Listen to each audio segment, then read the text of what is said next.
SuperTalk Mississippi media production. You're listening to Sports Talk Mississippi On Demand, presented by Pearl River Resort. Escape to Choctaw, Mississippi and enjoy world-class gaming, the Dancing Rabbit Golf Club, and Geyser Falls Water Park. Escape to Pearl River Resort. Sports Talk Mississippi is on the air. Sports Talk Mississippi is powered by C-Spire. Power your home or business with C-Spire Fiber. To learn more, visit supertalk.fm/C-Spire. C-Spire Fiber powers SuperTalk Mississippi.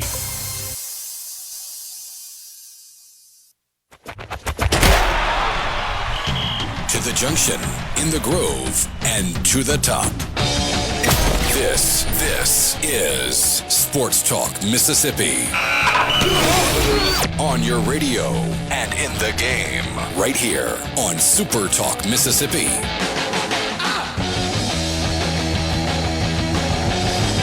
What's up? Welcome in on a Monday, Sports Talk Mississippi. So glad that you guys are with us. I'm Michael Borkey. He's Brian Hadad. I can't hear myself, but that's okay. I know I'm talking. So that's good. As long as you guys can hear me, we're all good. These headphones, Hadad, I can't hear myself right now. Can you hear me? I can hear you, just not me. So that's probably for the best anyway. For my sanity is to not hear myself. But we'll power through all together. Busy Monday. So we've got an unbelievable slate of football over the weekend with one more to go. By the way, my goodness. Four of the 5 games were great. Down to the last possession. Yeah. And then you got another one tonight. Mm-hmm. And then we've got news on the Trinidad Chambliss front. We will talk about that as the portal world turns. And, buddy, that world is turning in lots of different ways for both State and Ole Miss. So we will talk about that. Basketball, I would categorize it as on life support. Mississippi State, ugly performance, but they're not dead yet. They're not dead. And Ole Miss, there is a pulse. There's a pulse. I don't know what that pulse means, but there is a pulse. So basketball not quite yet canceled here in the state of Mississippi. But all that and more, winners and losers and more coming up with you right here on this Monday edition of the show. That is correct. Quite a loaded edition today here on Sports Talk Mississippi. We are in the Pearl River Resort studios. Pearl River Resort, the place to have a great weekend each and every time. And it doesn't really matter what you like to do. We can get you taken care of at Pearl River Resort. If you want to enjoy fine dining, if you want to see a great show, if you want to play golf when the summer gets here, if you just want to hang out by the pool, we'll make it happen for you at Pearl River Resort. C-Spire text line open to you. 601-879-4395. Your team has you covered on the field. C-Spire has you covered everywhere else with the best technology for home, work, and on. Backed by local 24/7 customer support. Learn more at cspire.com. C-Spire, inspired by you. It's one of those days where there's so much to talk about. I can't even. But we have to lead with Brooks Koepka coming back to the PGA Tour. Do we have to? No, we don't have to. We shouldn't, actually. But no, we shouldn't. I saw that, and I was like, oh. What's funny, Hadad, is the tour made an announcement where they outlined exactly what his punishments were and basically created a criteria for a hand. Like, they really only want about 3 or 4 players on LIV to come back. Yeah. Otherwise, they could take or leave the rest of them. And the criteria is very specific for those few players that they want back. It's like won a major in the last 3 years, stuff like that. And it's, here is your one chance, guys. Your one chance. You can come back under the same rules as Brooks. And if they choose not to, they're re-signing on a league that's going to go under here soon. Very interesting dynamic there in golf. But you guys aren't here for that. Right. Although I'm excited about that. That's not what you guys are here for. Let's start with legal news, because that is college football these days. From Pete Thamel last night. We knew this was coming. This was expected, but it is here nonetheless. Lawyers for Ole Miss quarterback Trinidad Chambliss plan to file suit against the NCAA this week in state court in Mississippi for a preliminary injunction to secure his eligibility for 2026. Lawyer Tom Mars will work with noted Mississippi trial lawyer William Liston. Mars told ESPN he and Liston have, quote, worked most of the weekend preparing a complaint for a preliminary and permanent injunction on behalf of Trinidad Chambliss. We expect the lawsuit to be far more detailed and documented than other eligibility lawsuits that have been filed in the past year. Therefore, considerable work needs to be done before we'll be prepared to seek an injunction that will allow Trinidad to play next season unless the NCAA Appeals Committee overturns the denial of the waiver before then. We currently anticipate filing the lawsuit in Mississippi State Court toward the end of the week. In the meantime, we won't have any further comment. It does sound like, by the way, that the NCAA will have one more opportunity to overturn their ruling this week. I believe, forgive me if I'm incorrect on this, I believe that Ole Miss has filed the appeal with the higher committee of the NCAA today. I believe that happened today. And what Mars and Liston are saying in this statement to ESPN is simply, okay, guys, do you want a legal fight or not? Here's your last chance. Here it is.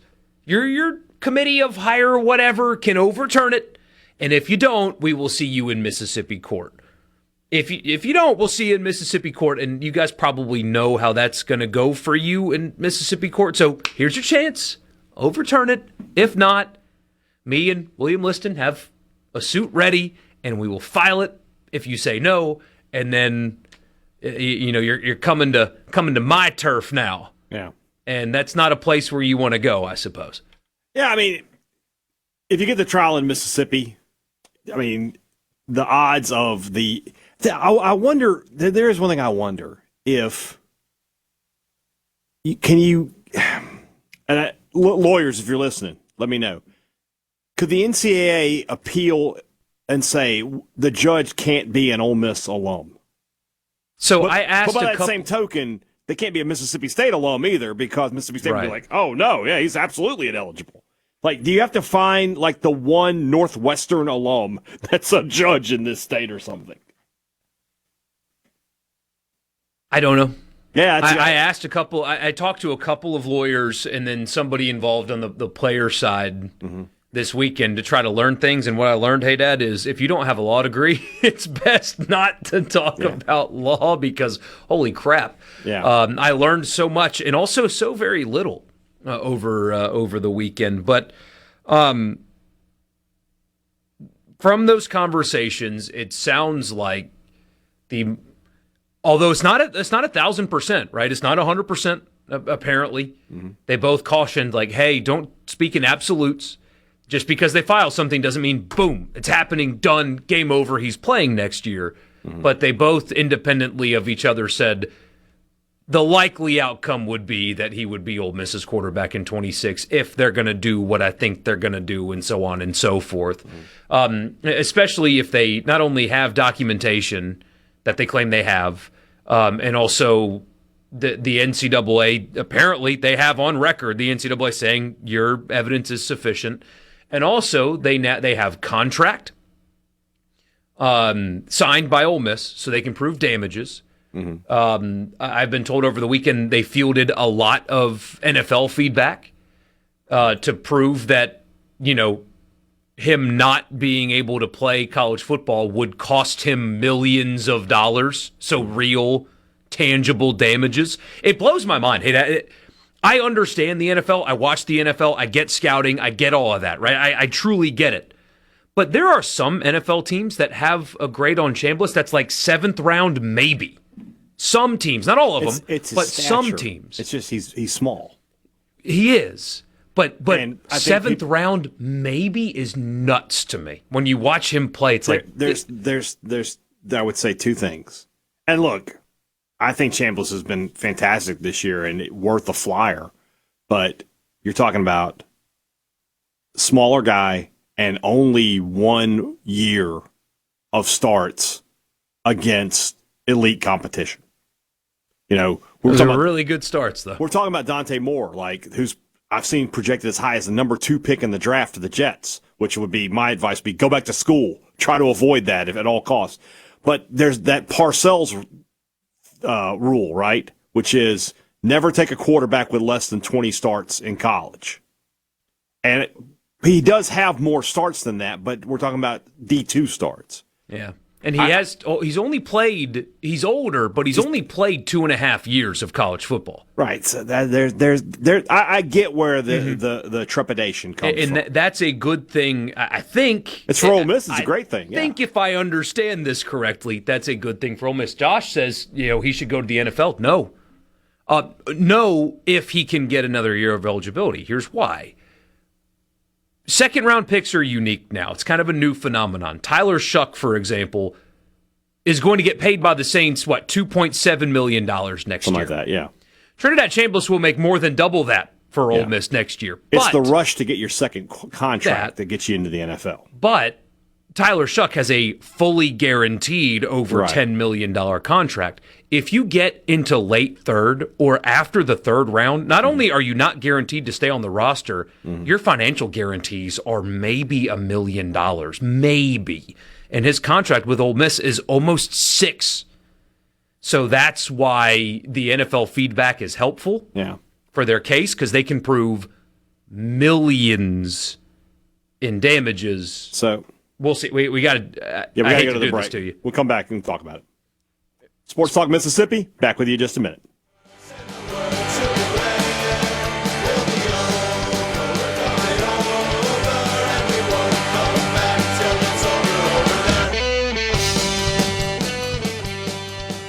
From the Venable Glass. Sports Talk Mississippi. Sports Talk Mississippi. You know I love sports. On Super Talk Mississippi.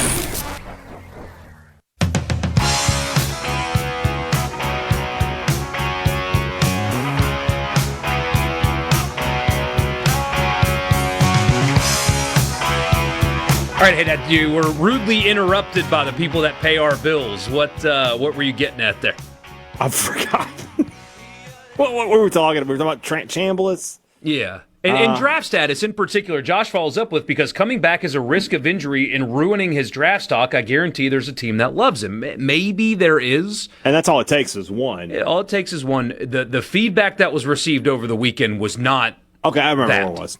So I've been on the idea of he's coming back, they're gonna approve him, right? Mm-hmm. And I talked about this on Friday. The NCAA statement is pretty well written. It feels strong for NCAA rules. As NCAA statement goes, I've read some that I just rolled my eyes and been like, you guys are idiots. This one I read and I was like, that feels like a compelling case. And again, we've talked about it. The fact that Ferris State is not pushing to help here kind of is supporting the NCAA. And I know that these two Ole Miss lawyers are going to be really good. Tom Mars, we in this state, we know what Tom Mars is capable of. Yeah. I don't know anything about the other guy. I'll just assume he's really good if he's rich enough to be the president of the Grove Collective or the founder or whatever he is. But the NCAA is going to have good lawyers too. And I think the NCAA, this is one where they might really fight, because if they don't win this, it's going to open up a lot of people to come back and sue for eligibility. A lot. So here's the question. You're not necessarily fighting to win the case. Mm-hmm. The goal is to get the injunction, and the case won't get solved until after next season's over anyway.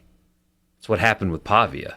Right. You get the restraining order, the injunction, it goes from this court to this one, and then you delay and you file an extension and all that stuff. It gets stuck in the legal weeds for a long time, and then poof. But didn't, as a result of Pavia's injunction, the which happened before the season started, didn't the NCAA just go ahead and release a statement saying, hey, this is okay for this year? Do you think they're going to do that here? I would be surprised if they do that here, because it is different. So then if they dig in and they don't, you get an injunction. Does the injunction force the NCAA to break its own rules? How does that work? What do you mean force them to break their own rules? It wouldn't be breaking their rules. It's you can't enforce them until this case is decided. How does that work? Because the NCAA is not law, and what the court would be determining is whether or not they can actually do what they are trying to do. Yeah. if they're legally allowed to. As I understand it, again, not a lawyer. I'm trying to figure this out. I've been talking to lawyer people.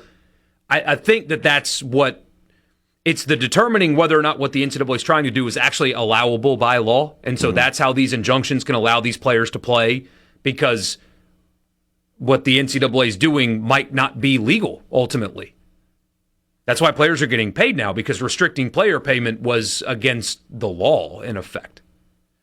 That's why players can transfer freely, because stopping them from doing so without them having a say was against the law. So maybe that's this here. I don't know. I mean, you don't want to set this precedent if you're the NCAA, so that's why you fight it. I don't know, man. I don't know. I don't know. I do know that the two lawyers involved on the Ole Miss side don't lose. They don't lose often. They don't lose. And I don't think that they would take this on if they thought that they were going to. Well, I don't know that I necessarily agree with that. Tom Mars has become like the champion of eligibility. He'll jump in. The other guy, he'll jump in if he can win. You might feel you can win. It doesn't mean that you know you can win. And the other guy is an Ole Miss rebel. I mean, he's going to do whatever he's got to do to keep Trinidad Chambliss eligible. If it was a losing endeavor, even a fan wouldn't put his legal everything on the line for a.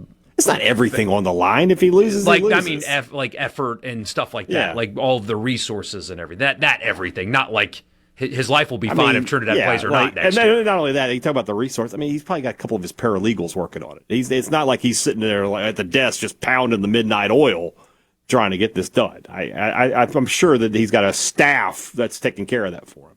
Somebody says, let him play, then make Ole Miss vacate games when you prove you were right. Paul, nobody cares at all. Nobody cares. Why you got to say? I'm reading the message as written. I'm just saying, don't encourage that. Even I think that that's childish and stupid. That's why I read it. Nobody cares. Nobody cares. Vacated wins in 2026. I mean, let's pretend they're not going to. This is not a thing. But if the NCAA decided to vacate the Sugar Bowl for some reason, not a single person would care. Not one person. Yeah. I agree. Marty's got a good point. What if somebody subpoenas somebody from Ferris State and they're just like, he wasn't good enough to play? That's not what they're arguing. But it's not about what Ferris State says or doesn't say. It's that the NCAA not allowing this is causing. But they're saying he didn't. But they're going to say, the NCAA is going to say, or Ole Miss is trying to say, he didn't play because he was sick.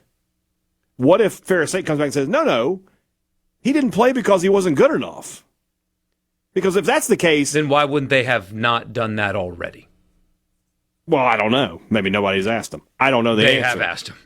But if you're going to go that route, then, I mean, you're going to have eligibility for everybody, because there's thousands of players each year that don't play because they're not good enough.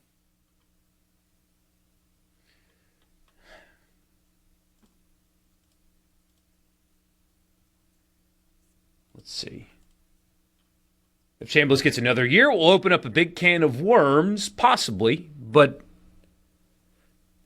it depends on who's right. Because if he actually does have, and again, they think that they have proof of a medical issue, and the NCAA saying that you have adequate proof of a medical issue on record, then this doesn't open up a can of worms. It's still the medical hardship part of it. Yeah. It's if that isn't a thing and that doesn't matter and it's not documented and you have the right judge, it's like, who cares anyway, he can play, then yeah, that opens up a can of worms. I'm trying to inform as best I can. I don't know what I'm talking about. Mm-hmm. I've talked to lawyers. The people that are experts in the field are like, hey, I don't know. I got to see all this stuff first. Sounds like you have a favorable outcome on its way because of where and what and who. I don't know. I'm just going to I don't know. But I do know they're trying, and I do know the people trying don't lose. That's not how they got where they got. They're not losers. It's pretty easy to fight the NCAA in local courts anyway. There's a lot working in their favor, and there's some things working against them. Timing is working against them. They've got to get this fast. Declaration Day is, 2 weeks away for players that played in the semifinal? I think it's 2 weeks away. It's this week for players that did not make the postseason. It's like the 15th, I think. But if I read it correctly, Declaration Day for a semifinal participant is, I think, 2 weeks away. Yeah. So this is going to have to happen pretty quickly. And luckily, this kind of thing can happen fast, but it does have to happen fast. And if it doesn't, is it worth the risk for Trinidad to keep going? I don't know. I don't know these answers. Those are all the questions I don't know. Yeah. The people involved think that they've got a case here, though, especially because the NFL feedback was so poor that they can prove damages, like real, tangible, actual damages, etc. Other than that, I don't know. So people are asking about Carson Beck on the text line. First off, this is Beck's, if I'm correct, 1, 2, 3, 4, 5. This is his 6th year. All right. He got 2021 and 2021 for free because those are COVID years. Right? They gave everybody in those 2 seasons, they just basically didn't count. He's played 2022, 2023, 2024. This is his last year at 2025. So that's how that's working. Trinidad Chambliss, correct me if I'm wrong, 2022 is his first year, right? He has played. His first year in college football was 2022. He does not have a COVID year. He doesn't have a COVID year. That's the difference. Yeah, Beck has the COVID year. Right. Because he's ancient, but he does have the COVID year. And like with Whitson, he's 26 and he got his waiver. Right. Played 2 years in JUCO. The Pavia situation established that. Didn't he play 2 years in JUCO? Who? Will Whitson? Is it him that? No, he's got the injuries. He's got injuries. I thought he played 2 years in JUCO. I don't think he did. I'll check that. Hey, Dad, if I know that more than you have to Venmo me $1. I will. He's only got 3 years of college football, so I guess you're right. Yeah, I think before Coastal, right? He played 2 years of junior college ball. I'll have to look. I don't know off the top of my head. I think I'm right. Right. But that also would fall under the Pavia thing because he's 26, right? He's going to keep playing college football, but because of established legal precedent, he'll do that. Complicated stuff. A lot of I don't knows, but that's what it is. I don't know. Sports Talk Mississippi. We'll be back.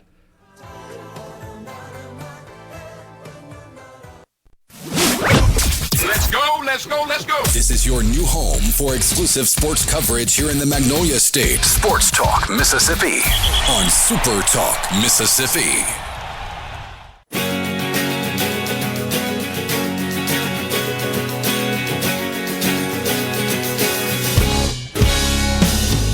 Sports Talk Mississippi. It's Monday. We're having a great time.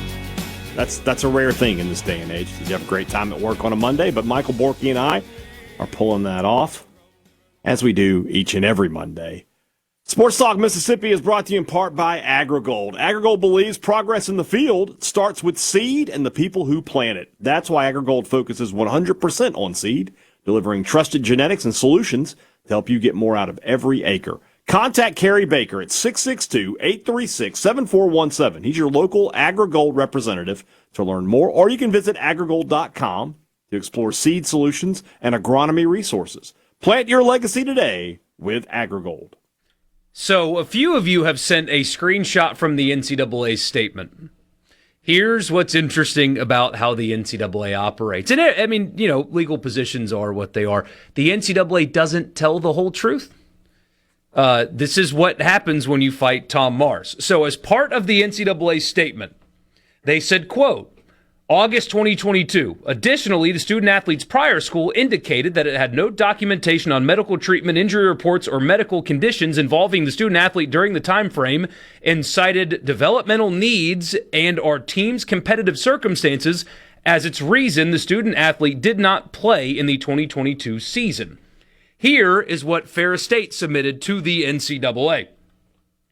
Quote, The decision to redshirt Trinidad in fall 2022 was based on his developmental needs and our team's competitive circumstances at that time. He also had a few medical problems that arose during the fall 2022 season that could have played a role in the decision to redshirt him. There you go. I mean, that's what you're talking about here. That's the back and forth, but Ferris State's own statement made reference to them. What the issue is they didn't document it well enough.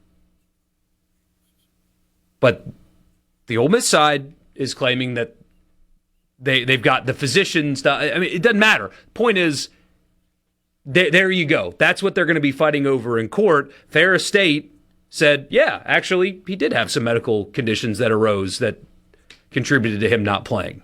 The NCAA pulled a sentence of that to release a statement to ESPN.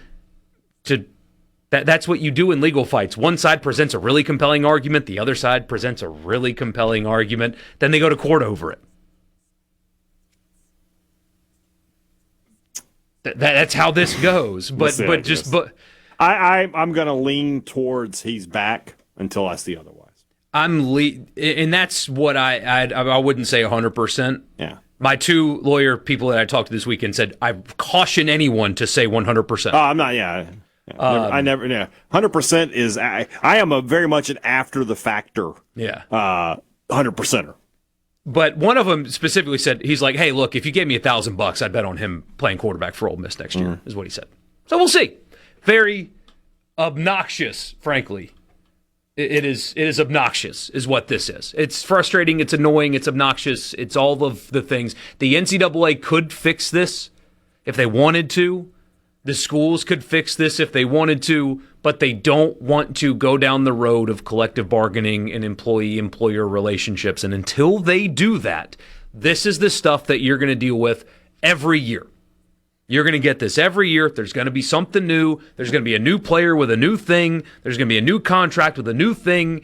And because they're not employees, because they're students, this is the stuff that you're going to have to deal with every year. And so until they fix that, they're going to have to keep lining up in court. That's how it is. Alrighty then. It's just how it is, man.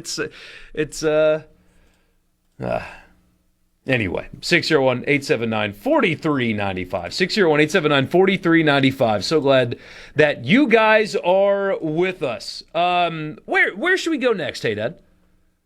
I mean, I know we were trying to do portal stuff in the college football fix, so I guess we can save some of that. But for Mississippi State, two big additions. We kind of mentioned one there. Will Whitson, today his waiver was approved by the NCAA. He will be back in Starkville for another season. That's a guy that was trending to be a difference maker for Mississippi State. Only played a game and a half, but he led State in sacks through about week 10 or 11, I think. He looked like the kind of player that Mississippi State could build its defense around.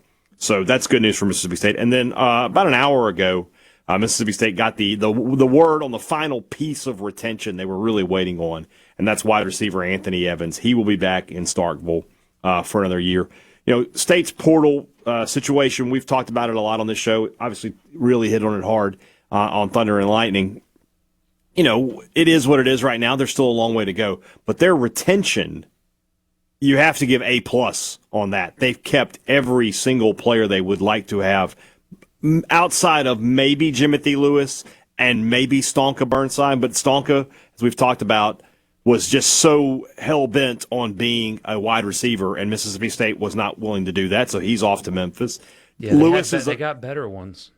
I think so. And then Lewis is a guy who I feel he has a good ceiling, but he wanted to go, and State was willing to let him. So, but to bring back Camario, Fluff Bothwell, Anthony Evans is back, Jalen Smith is back, Isaac Smith is back, Kelly Jones back. All those guys, those are the pieces State had to keep. Especially, the last 2 years where they've lost some of these guys, right? You lose Kevin Coleman and Mario Craver and Bryce Pollock last year.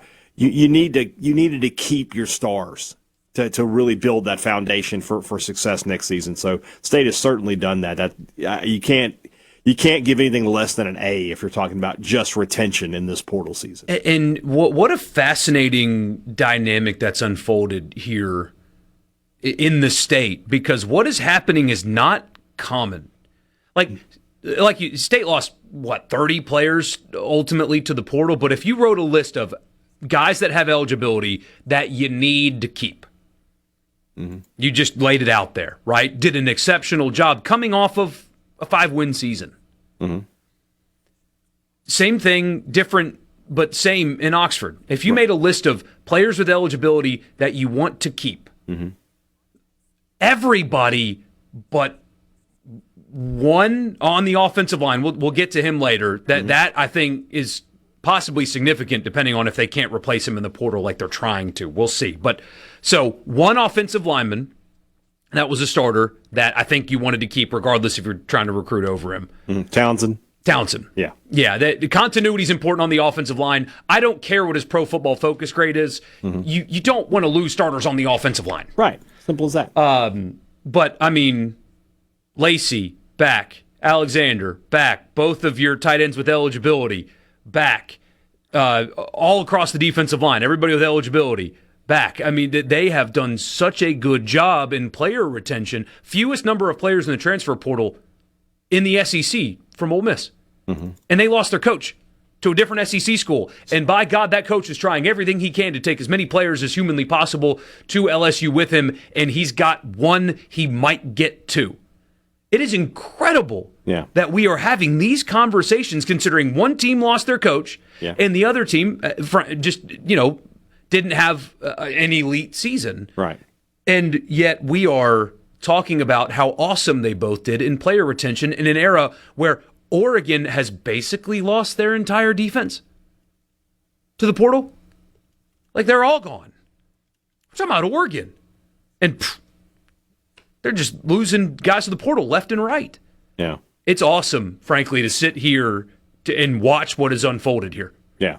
Was TJ Banks was not a guy that they wanted to keep? They portaled over him already. Okay. What an interesting career. You know, he was a guy that you might remember his recruitment was. But yes, ideally you would like to keep him, but they have already everybody had him trending to state coming out of high school, and then like I know for a fact the old dreaded private commitment happened, and then the day comes where he's supposed to announce, and Pete Golding's tweeting a land shark, and you're like, oh, what happened here? And so now he's at Ole Miss. So that's one. And of course, you know, the Watkins kid, I think that's been a really poorly kept secret. Yeah, he was a con man. You know, like it's so funny thinking about. There was no chance. It's so funny to think about Kiffin's comments about him during the season, where he was like, I shouldn't talk about him because then somebody will want to grab him in the portal. The call's coming from inside the house, Lane. It was you. Yeah, I didn't even mention him because there was no way you were retained. It didn't matter. I mean, there's nothing you could have done. He and Kiffin's online behavior, they are a match made in heaven. Yeah. Those are two peas in a pod. Good player. A lot of upside. Played a good bit as a freshman. Yeah. Caught just over 300 yards worth of passes. He's talented. Josh from Laurel makes a good point. We're talking about this for State and Ole Miss. Not Southern Miss. Although they got their quarterback this weekend. I saw that. They got their quarterback this weekend. And Chris Jones, I don't think he's going back to Southern Miss, but what's the deal there? I just saw this, that he's decommitted from Ole Miss. I guess he didn't sign. He must not have signed. He must have just committed. Fascinating. I wonder where he'll end up. I wonder. So they haven't announced Daughtery returning. There's a chance he goes. I wonder if Daughtery's coming back, and the guy from Baylor in their 4-2-5, he looks at that and is like, "Wait, I'm not going to start. I need to go somewhere else." I don't know. I don't know the answer. But he's a good. I mean, really good player. And Ole Miss needs rotational, playable depth. They didn't have that at linebacker this past season. So. That would be a loss in the portal class. Absolutely. I mean, I guess it is a loss. He did decommit. But if they can't somehow get him back in the boat, that's unfortunate. Yeah. But player retention, really good around here. Sports Talk Mississippi. We'll be back.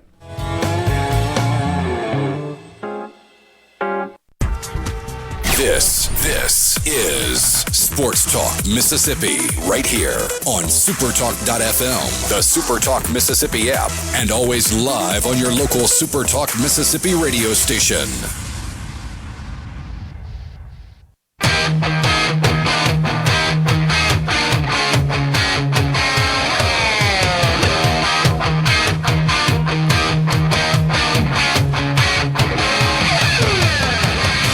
As the portal turns, and we'll get to the real updates to start next hour, what we're going to do after the news is winners and losers. It's what we do on a Monday.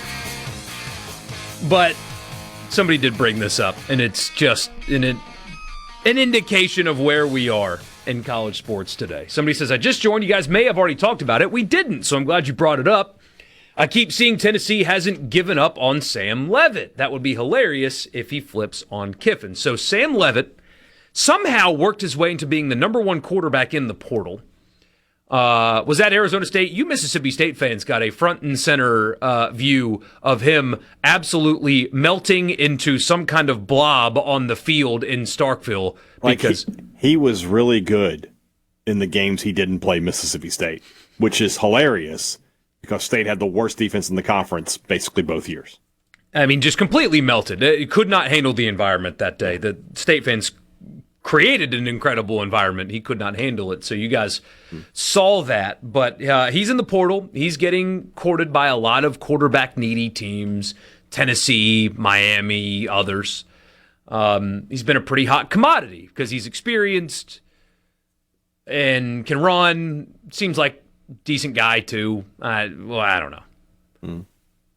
Apparently this morning, after a weird deal with him and LSU, because remember, he was at the LSU basketball game sitting with Kiffin courtside when the news broke that LSU was trying to get DeMond Williams from Washington to break a contract to go to LSU, and Sam Leavitt left town to go visit Tennessee, and it got all weird.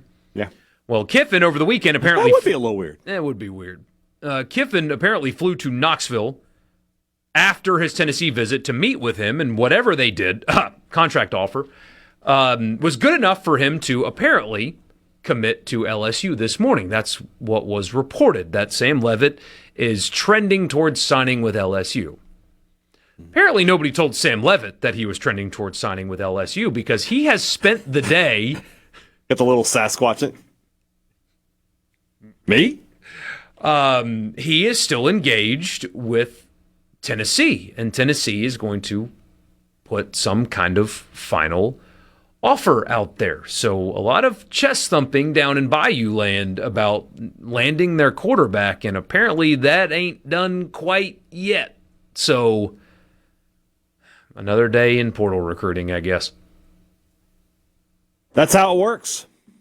So yes, I don't know what they're going to. If I'm at that point, if Leavitt's out, LSU's really going to have to tamper here and get somebody into the, or they may just have. They've got that kid from Elon. Yeah, but I mean, is that really what you want to go? Man, everybody down there is like, well, look what he did with Chambliss. Like, Chambliss is an anomaly, guys. He is one of one. I'd go back to Chambliss. He ain't going. I would just be like, what is the number? Everybody's got a price, to quote the $1 Million Man. I don't know what else you could do. Play the Elon kid, I guess. You're going to do that in year one? And also, apparently, they're in on the guy that didn't play for USC last year. Yeah, I saw that. But, I mean, you got a kid from Elon. Oregon's going to do this again with the understudy thing? They got Dylan Raiola? Mm-hmm. That's some good recruiting there. When you can convince 2 5-star guys, hey, you're better off sitting a year behind our guy than you are trying to go somewhere else and play. But that's incredible. It's not uncommon these days, though. Oregon did it already. Ohio State did it. Alabama's doing it right now. Mississippi State did it. Well, with Kromenhawk, but he just got beat out by a better prospect. But yeah, exactly. I think Kromenhawk situation was come in and next year you'll have a chance to compete, but a little different though, because Raiola's already started a bunch of games. Yeah. He's got, he could have easily gone somewhere and started. I don't know. Could he have though? He's hurt. Yeah. Also, I feel mean. He's weird. He is weird. I mean, he is pretending to be Patrick Mahomes. He's cosplaying Patrick Mahomes. And that's weird. Yeah. Talented, though. I mean, yeah, good player. He says Bo Pribula to LSU. That could happen, but I mean, I don't know. Pribula, I'm trying to think, does he fit what Kiffin really, I I don't think he's a good enough passer. Yeah, he needs somebody to throw the football better than he can. Yeah. So I don't know if that's a good spot for him or not. Interesting stuff. I mean, what that position in the SEC next year, I guess this year now, it's 2026, is a fascinating one. Yeah. Some schools that are feeling really good today and some schools that are looking around going, I don't know. And depending on within a few days a ruling on an injunction, you've got another school feeling really good about the position. I'm counting them as one that's feeling good. So we feel good in the state of Mississippi on the 2 SEC schools. About their quarterback. Over in Texas, they feel pretty good. They should feel great, yeah. I don't know if they should or not. The state of South Carolina feels really good. Sellers is fine. But see, Sellers is not their problem. He's not their solution either, though, is he? Well, he's good enough to win games, I think. They've only won 4 this past year. They won year. 9 last year. He's not the problem. What a sport. Sports Talk Mississippi. After the news, winners and losers. Send them in on the C Spire text line, 601-879-4395. You can be a part of Sports Talk Mississippi. 888-808-8637 on Super Talk Mississippi.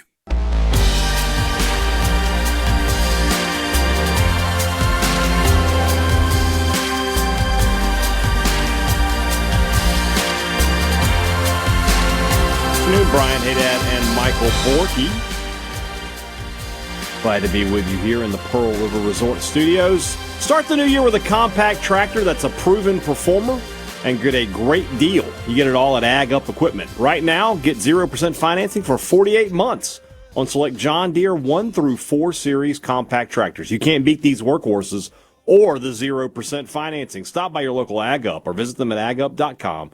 Your down-home dealer, offerings 131.26. Some restrictions apply. See dealer for details. Ag Up brings you What's Up on Sports Talk Mississippi. It's Monday. It's 4 o'clock. You know what's up. It's winners and losers. All I do is... Our file is corrupted. The file's corrupted, hey, Dad. Did the NCAA get hold of it? Apparently. We've corrupted the file. No, the file's corrupted. What a shame. What an absolute shame. Wow. Such Listen is life. to that. That's horrible. Horrific. What it's happened an injustice. There? It is an injustice. Wow. What did you like? What did you not like from the weekend? I didn't like that sounder. Tell us here on the C Spire text line, 601-879-4395. Michael Borkey, give me a winner. I mean, it's got to be football fans all across the United States of America. You stole mine, absolutely. And, you know, I know he has his own show now, and he does the politics thing, and that's what he does. But the occasional drop-in from Richard Cross still happens on this show. And the last drop-in that he had with us, he said the NFL is boring. Now, that was in reference to him going to the Vikings-Giants game when it was 40 degrees and both teams were out of the playoffs, and there was 10,000 people there. But, my friend, you could not be more wrong about your assessment. Rams-Panthers came down to the very end. An incredible game, awesome environment. MVP Matt Stafford with a fractured finger or whatever delivers just an unbelievably beautiful pass to seal the win for the Rams. And then Packers-Bears later that night. It snowed early. It was cold. It was frigid. And the Bears were awful for a half, and then they were awesome, including Caleb Williams, this improbable, 4th and 8 to Adunze down the near side. An unbelievable pass there, too. Let's go a little micro then for my winner, then the Bears. Because we've talked about it before, like what would ever happen if State and Ole Miss could play in the playoff or play in the SEC championship game or something like that, right? This is what you had. You had your absolute most bitter rival in your home stadium for a playoff game, and they were taking it to you for 2.5 quarters, and then you come back to win. And as you mentioned, that play by Caleb Williams, that could be a career-defining play. One of the best throws you'll ever see under pressure. A throw that if you miss the throw, the game and your season is over. And he made the throw and made the play, and they had the great comeback. Caleb Williams is a guy, last year with the way Jaden Daniels played, people were like, should he have been the first pick and blah, blah, blah. Caleb Williams is really good. really good football player. And the Bears have a good coach, and they have a good quarterback. And in the NFL, that's half the battle, man. Maybe 3/4 of the battle. So in a good little for the Bears. rivalry. I mean, I know the Bears-Packers have a big rivalry, but the teams themselves don't like each other. They got the now. coach saying, the dropping the F-bomb on them in the locker room, and then coming out today is like, I don't like them. So yes, I like that. And now the Bears get another home game. They get to play the 49ers, who they're so banged up. Well, if we were going to do a loser, though, the Eagles, maybe the most uninspiring defending champion of all time, and their fans hated them. They're so easy to not like, too. Yeah. Sirianni is just a... I mean, you got him. I don't have to be pushed really hard to not like A.J. Brown, Devontae Smith. I mean, like they should be so much better than they are. They have at running back, tight end, and their 2 receivers, they have elite talented guys there. Mm-hmm. And they can't move the football. Like, was Kellen Moore the whole show there? I don't know. Makes me feel pretty good. Kellen Moore about it. Extracted the most out of Jalen Hurts. But, I understand the city of Philadelphia is very important to the fabric of our great nation. Uh-huh. They deserve that. Yeah. They deserve that. The team is unlikable. The big Dom thing is dumb. Sirianni, my gosh. They're just super unlikable, and their own fans hated them. Like, I made that. They hate everything. Yeah, like, there was some talk on some podcasts that they didn't really go after the 2 seed because they didn't want to play another home game. They wanted to get away from their own fans. So, yeah, and then the 49ers aren't great. Like, they're so injured that defensively you should be able to score on them at will, and the Bears probably will. So, I kind of feel like they will. Bears. But that game came down to the end. Bills, Jags. You had Trevor Lawrence with a chance. And the Bears have the Bears have the Rams, but that might be a problem. But 49ers, Seahawks. And then the other side, got to wait for tonight, but the winner of that game is going to New England. And then you have Broncos, Bills. How much are you really going to tell me I can bet Josh Allen against Bo Nix? I don't care where they're playing. Josh Allen played another winner there. Just basically said, I'm the man. I'm the man now around here. Mahomes is gone. It's my time now. And he went and won a game that, a lot of people did not think they were going to win. I like Rich Eisen a lot. Mm-hmm. I know he's dived into the political world and he gives his political opinions, and sports commentators shouldn't. And so some people don't like him. I like Rich Eisen a lot. Yeah. He went on you guys are going to miss the Chiefs in these playoffs. These playoffs are going to be boring without them. Just wait. You're going to miss Mahomes. You're going to miss the Chiefs. Missed nothing. You missed nothing. What an incredible weekend of football that was. All right, we kind of went back and forth there a little bit, but your set winner, do you have one? The Bears. The Bears. The Bears. I mean, that's a great to defeat your rival in that fashion in a winner and go home game is as good as it gets as a football fan. Imagine if the Falcons did that to the Saints once when I was a teenager. They played in the playoffs. I can't imagine them doing it now. Yeah. All right, what about a loser? The Eagles would have to be on the list. I mean, just not fun to watch. The NFC South, I mean, gosh, this is the best we can do is to send the Panthers. Look, the Panthers played well. They were a lot closer in that game. I think the spread of that game was like 10.5, 12 points, something like that. They had a chance to win, but goodness gracious, the South is just an abomination. Yeah. Sending an 8-9 champion into the playoffs. We got to get better. Loser. Big loser.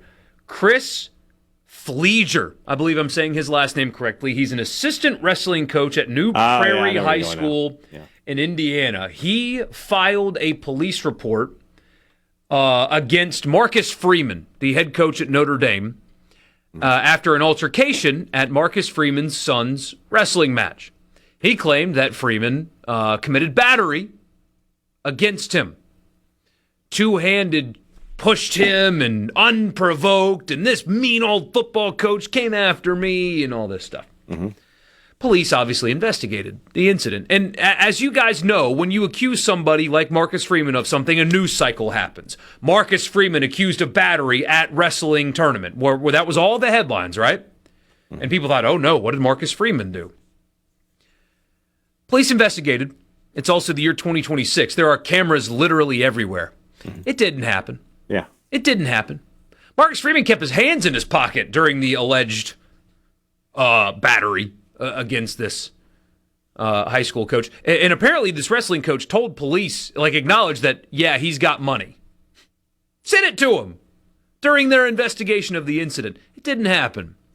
And because it didn't happen, I hope whatever could have happened to Marcus Freeman happens to this guy. Whatever punishment for assault and battery or battery against another, you should be punished for that, for filing a fake police report where you lied about a man. I mean, that's a crime. It should be. He should get punished. Can't file fake reports. To lie on a man's name like that is just crazy loser behavior. They have it all on video. It didn't happen. They got the smackdown on him, and he's like, "Oh, he hit me!" Like Freeman was probably just sitting there, just like, "I dare you." Yeah, come on. That's again. There's sometimes in this life you just don't want the smoke. That's one of them. With Marcus Freeman, you don't want that smoke in your life, unless you're a UFC fighter. Then maybe, but yeah. And video says, I mean, he didn't take his hand out of keep his hand in his pocket. That's one of the biggest insults you can get. Imagine somebody, you're just mad at someone, you're in their face and they're just sitting there with their hands in their pocket. That what that says is, I think you're yep. You know what it rhymes with. Yep. So anyway, that was a shame that Marcus Freeman had to deal with a news cycle like that for even just a day. Yeah. Because imagine all this. He had to meet with his AD, I'm sure, and the university president, and he had to deal with police, and I'm sure his family was like, oh my gosh, what did Marcus do? And that's just garbage is what that is. 601-879-4395. Send your winners and losers in on the C Spire text line. We will get to those when we come back. It's Sports Talk Mississippi in the Pearl River Resort Studio. Don't go anywhere.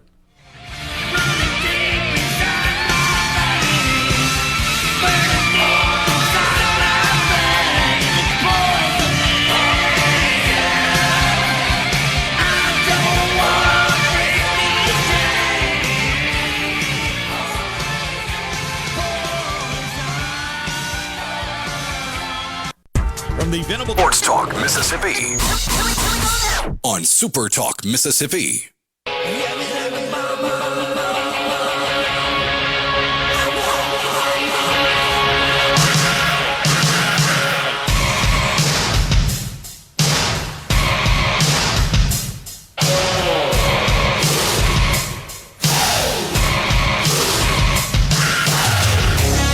We got to add one more winner.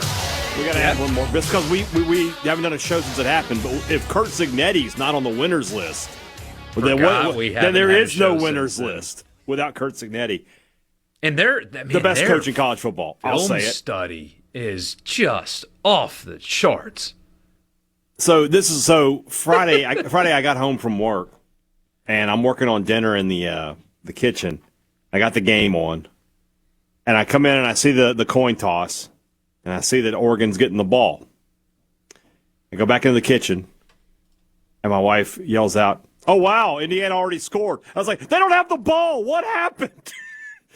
I ran back in there, and they had done the pick six. I was like, it's going to be a long night for Oregon. That was Indiana's fourth interception on the first or second play from scrimmage this season. Mm-hmm. That was their fifth interception on the opening possession. They know where the ball's going. Maybe run it. Maybe run the ball first play on Indiana. This is something that this playoff and this NIL transfer portal world has given us. This is a fascinating national championship matchup. Like Miami, the old powerhouse, right? But falling on down times.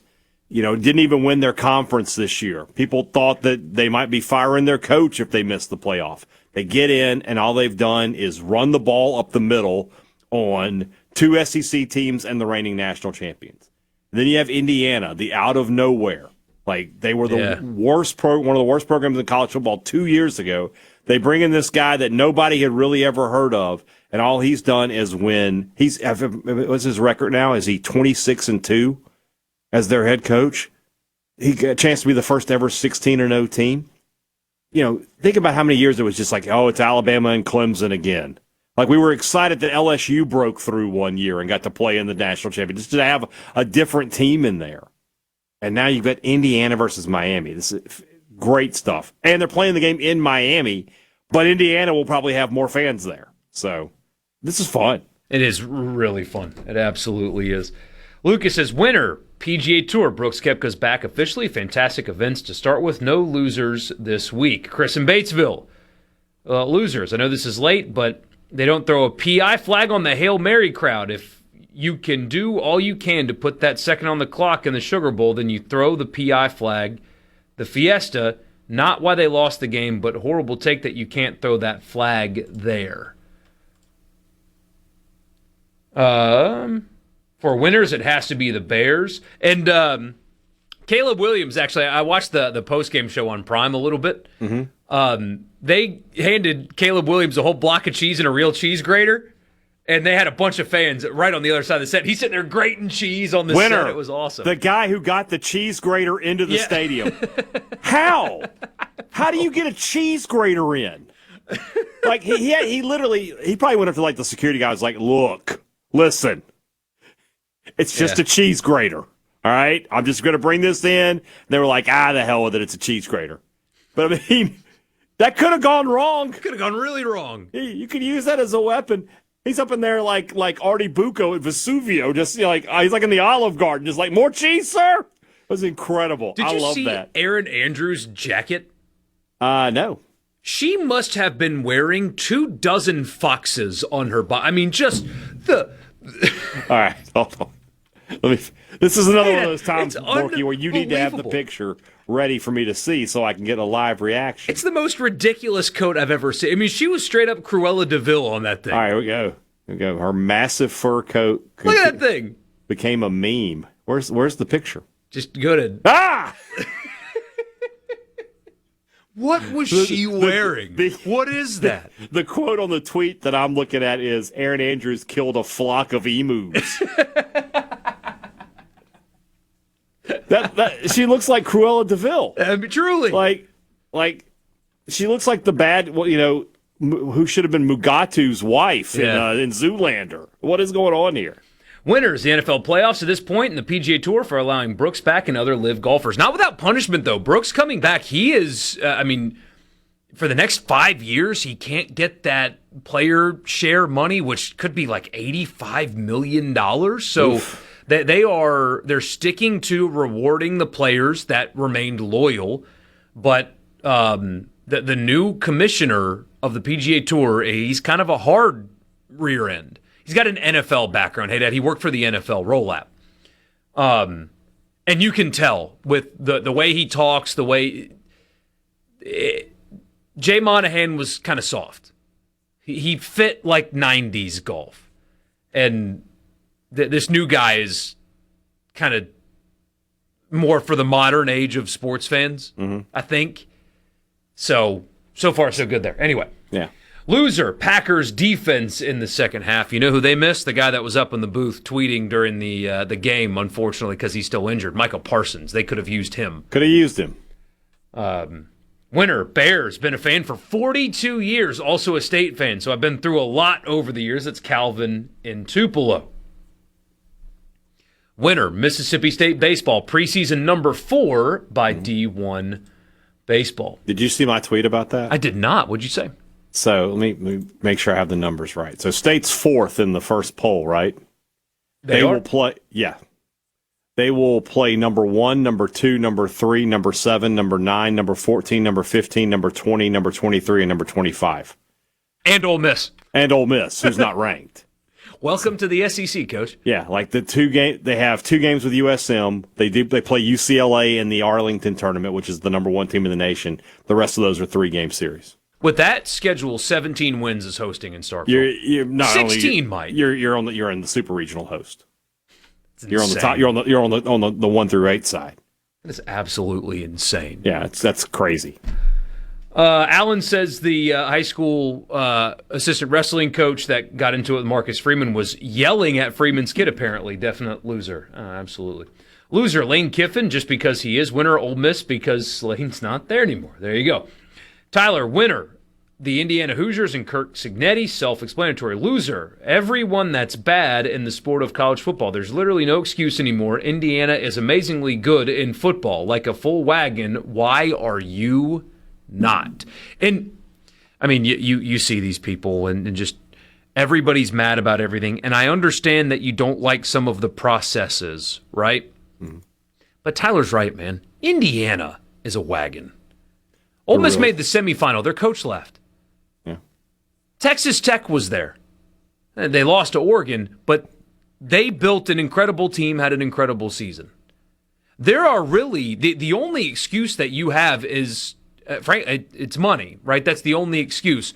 And for some people, for some reason, that's off-putting. Because 15 years ago, if you didn't have the brand, you were done for. You had to have history on your side. You couldn't create it, right? There was a tier system that you couldn't infiltrate. Correct. You could not break through. Now you can. Now you can. As long as you got the money, it does not matter anymore.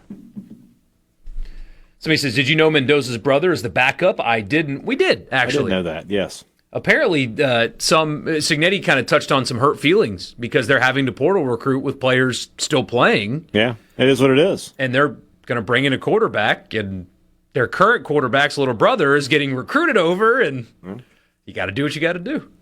And now that they're winning, by the way, they're getting on board with the money. Mark Cuban is in with them. He's putting money into NIL. Did he go there or something? What's his Yeah, tie I believe he in? did. Yes. Okay. Yeah. I don't know if he graduated, but I know he went there.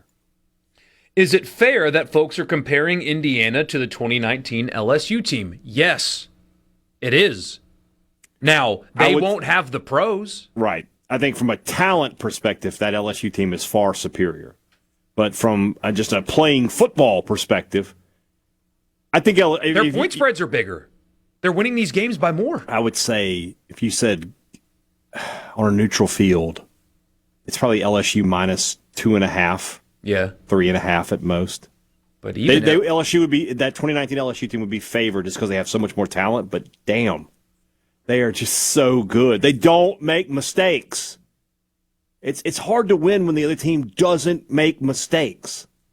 They don't make mistakes. They are the most well-studied team. Yeah. In all of college football. They just they watch the film. They remind me. I'm telling you, this Indiana team reminds me more of a Saban Alabama team than anybody I can remember seeing. Like they don't make mistakes. They don't commit ridiculous penalties. Have bottles of deer antler spray. I mean, I wouldn't be surprised. There's a few more of your messages. We will get to those when we come back having fun on a Monday. Winners and losers right here on Sports Talk Mississippi. We're in the Pearl River Resort studio. Stick around.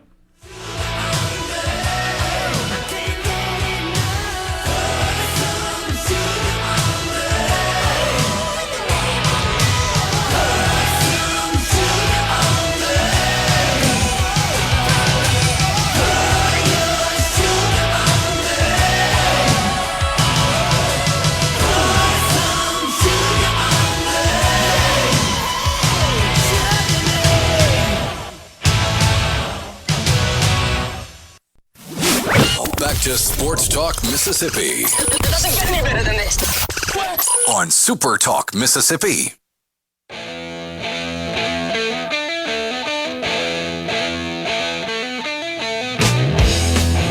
Welcome back, Sports Talk Mississippi. Borkey and Hadad with you, still going through winners and losers. Somebody says, winner me, I got rid of my parking pass for the national title game. Actually transferred it to the bass player for newfound glory. Small world. Very random. How did you figure that out? I guess did you know his name, or how'd you know it was him? Did he introduce himself as, hey, you may be familiar with the late 90s, early 2000s pop punk band Newfound Glory. I play bass for them. Thank you for my parking pass. This was all-time low not available. Dashboard confessional couldn't make it. What's going on here? He also says, winner, the company that made the cheesehead hats got told to stop Yeah. making them, so they started making cheese grater hats instead, and it rules. They're all over the Chicago area. But then, of course, you just have our guy, Yeah. the grater. That guy works in an Italian restaurant. That was professional grade grating. Guy sends us a picture. He said, this is from New Orleans before the Sugar Bowl. This woman had a whole fox as a scarf, which, by the way, if that's real, if that's not like a fake fox that's supposed to look real, I would like to just like slap her on the forehead, just like a little boop. Like, no. But also, that is exactly what Aaron Andrews' jacket looked like. On the Gotta be sideline. careful with that fur, man. Those protesters will get you. Somebody says, not giving Hadad any ideas, but I got through the metal detectors at Mercedes-Benz Stadium with a pocket knife. Oh, gosh. I saw a concert one time, and as I was walking, I used to work at a grocery store. As I'm walking up to the door, I see that they've got a metal detector, and I'm just got my hands in my pocket, and I realized I still had my box cutter on me. Yeah. And so I tossed it. It's like, showed up to work the next day. I was like, hey, I lost my box cutter. I need a new one. Somebody says, winner, SEC basketball on Saturday, ready to jump in with both feet. I love college football, but let's get some round ball going. Oh, sir, you are maybe on that stand alone. But we'll see how it goes. Yeah, we do have State Ole Miss this Saturday. If nothing else, I mean, that matters. that does matter. Get you on the pod? Yeah, sure. All right, we'll set that up. It's going to be a lot of, Well, trust me, from my end, it's going to be like a little, I don't know. I can't say. well, this is playing better. I mean, Missouri's good. It's a good win. They just have to have a lot more good wins for them to play meaningful basketball moving forward. They're not anywhere close to playing meaningful basketball yet, but improvement is improvement, and at least they have not quit yet. They are still playing and fighting hard. So there you go. There you go. Loser, NCAA pissing off Tom Morris, he says. Can't say that on Yeah, air. you can. We got that cleared. All right. We got that cleared. Let's see. Dwight says Ole Miss not being ranked is dumb. Yeah, they probably should have been ranked. Yeah, in baseball, I was very Probably surprised should've to not see. I mean, Hunter Elliott is worth wins, and they bring back enough production, I think, that I thought they'd be like 20, 21, something like that. Yeah. Darren says what sucks is the PGA Tour has pulled out of the Jackson tournament. I don't know if that's. I'm being well, actually, Guy Darren. They had the opportunity to keep it. Nobody stepped up. You need a corporate partner with a lot of money. It's many millions a year to be the title sponsor of a PGA Tour event. Many millions. People tried to get companies on board. That there's not that many options in Mississippi anyway, and national brands are trying to look for a non-fall swing event if they can. And it's not like the tour just decided, well, Jackson, hate you, I'm out. It's, Jackson, you have to have a corporate sponsor, and then they couldn't. They tried, but nobody stepped up. Somebody says Mendoza isn't close to Burrow. Burrow had literally double Mendoza's stats. Well, there's more to this than just the quarterback stats. And Marty said 2019 LSU schedule was harder, but look at what Indiana's doing in the postseason. They beat Ohio State, undefeated Ohio State in the Big Ten championship. And they have absolutely walloped Alabama in the Rose Bowl by 5 touchdowns. And then absolutely walloped Oregon. I mean, that's the kind of stuff that's why the conversations are there. At the same time, LSU beat the crap out of Oklahoma and beat Clemson pretty badly as well. I mean, that's why it's a discussion. They go 16-0, you're going to have that discussion. Like I said, don't get mad. I said LSU would be favored. Yeah. Loser of the state of Mississippi golf fans for losing the Sanderson Farms Championship. Really, really a shame. Really, really a shame. We will do that. Somebody says, how about a look back of this things we learned this season? We will do that this week. We'll do I'll read the whole thing. Oh, that guy's still on that? Hey, that's not my fight. That's Richard's fight. That's not my fight. I'm not involved in that. Still waiting for an announcement. I'm not involved in that. Yeah. But also, shouldn't Mississippi State Police, if they know that it's fake, shouldn't they just straight up say it? Like, why aren't both sides quiet about the Jerseygate thing? Neither side has commented publicly about Jerseygate in a way that either confirms it's real and not a work, or confirms that it was totally a work. People know the answer to that. Why has nobody said the answer? Why nobody has said the answer publicly? That would trend towards, hey, let's just keep it quiet. We know it was a work, more than. But if you're Mississippi State, you don't want that to be quiet. You want everybody to know. I that agree. Scumbag, especially when the whole country's piling on Lane Kiffin at every turn. At every turn, the whole country's like, Lane Kiffin is the worst. You know that my theory is correct, though. Do I? Because why would you keep that quiet if you knew it was a work? Because you release it after a thorough investigation. We have determined that the break-in was a fake. Was faked by Lane Kiffin. It was a fake in. And everybody would just be like, "Oh, wow, that guy's already the worst." But look at him; he's even worse than we thought. I don't know the answer to your question, but I do know that the fact that nothing has been brought out publicly trends towards my idea more than Richard's. Well, again, I'm not. That's a fight that he wanted to take on, and he did. He wanted a piece of me on that day. Preston says 2019 LSU by 3 scores. Are we sure? Are we watching the same games? Did you watch the Rose Bowl? Did you watch the other night? They are dominant. We are, and I think this discussion stems from something that it kind of irritates me is helmet bias. You see Indiana and you see star rankings, and you just cannot wrap your mind around the fact that team could line up with and possibly beat 2019 LSU. Because 2019 LSU has Burrow and Flash and the brand, and it's LSU, and then you look at Indiana and they don't have any of that. That's all it is. They got a bunch of guys with 401ks on their roster. That's all it is the fact that it's Indiana. Like, if everything that's happening at Indiana, if that team and all that was at Penn State, people would be all over it. Like, this is the greatest college football team of all time. But it's tough, for your brain to wrap around the idea that Indiana might be the greatest college football team of all time.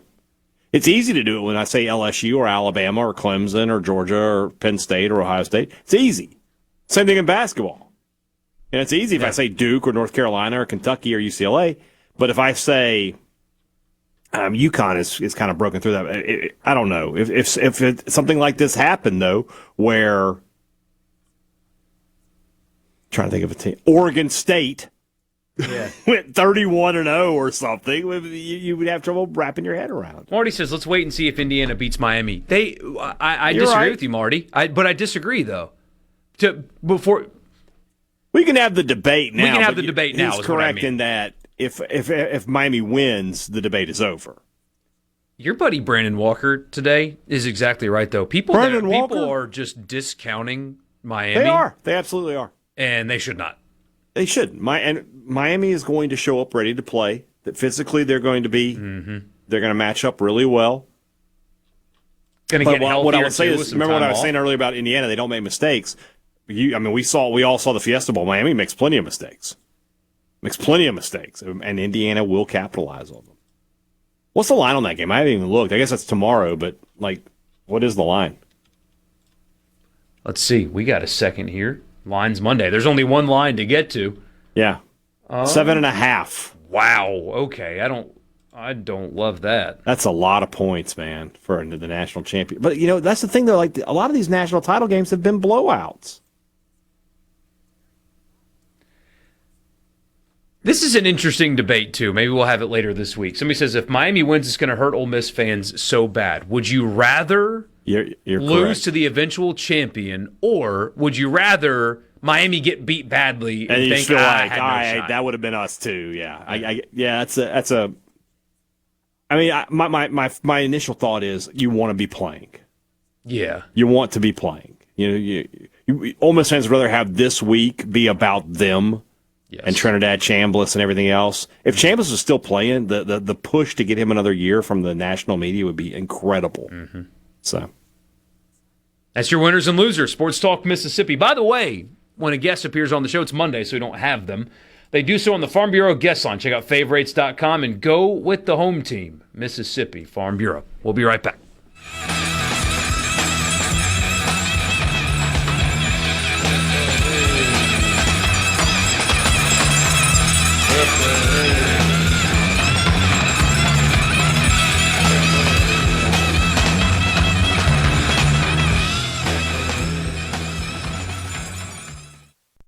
The venerable. If it's sports in Mississippi, you'll hear about it here. Sports Talk Mississippi. You like this show, huh? Yeah! Super Talk Mississippi.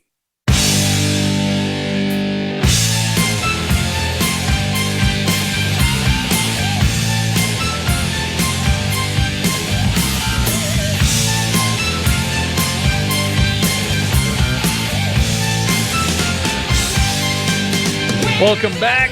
Sports Talk Mississippi. Really glad that you guys are here, as you always are. Really appreciate you across the state of Mississippi or across the country. Some of you listening on supertalk.fm or on our app, you are all over. Just simply all over the place. So really appreciate you.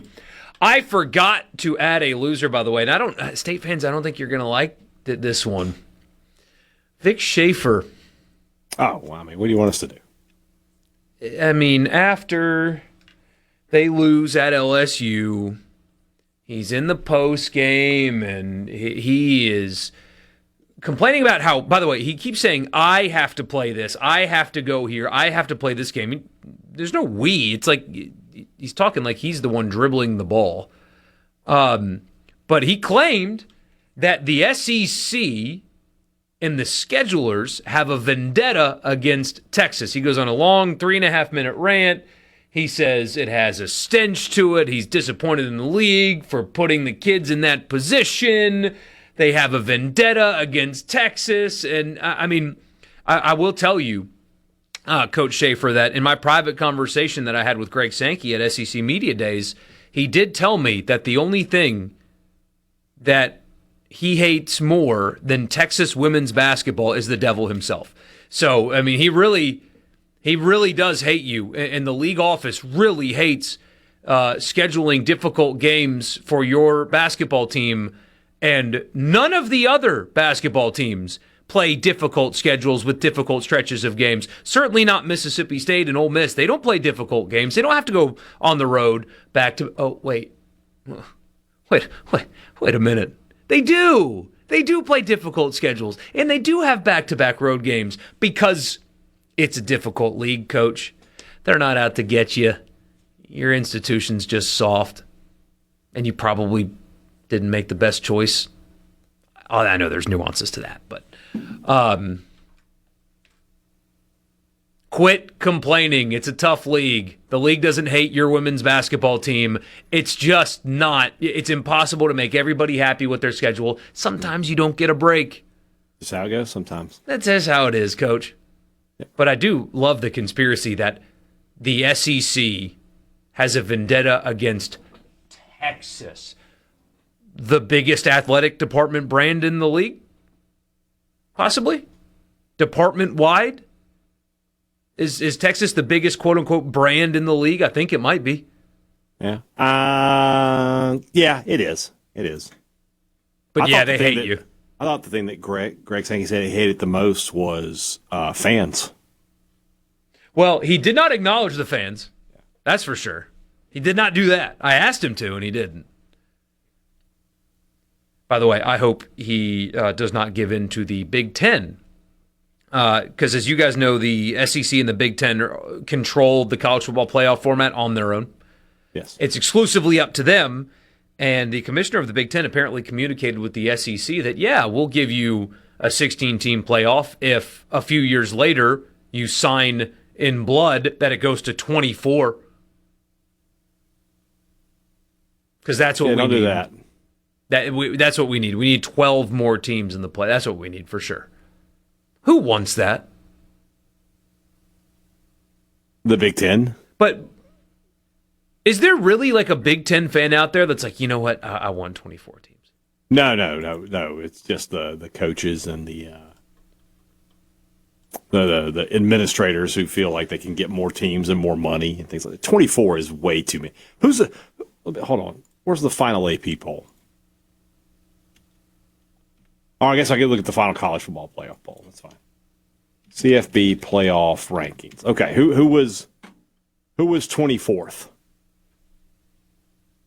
It was James Madison. That's not a good example. Who's 23rd? Iowa.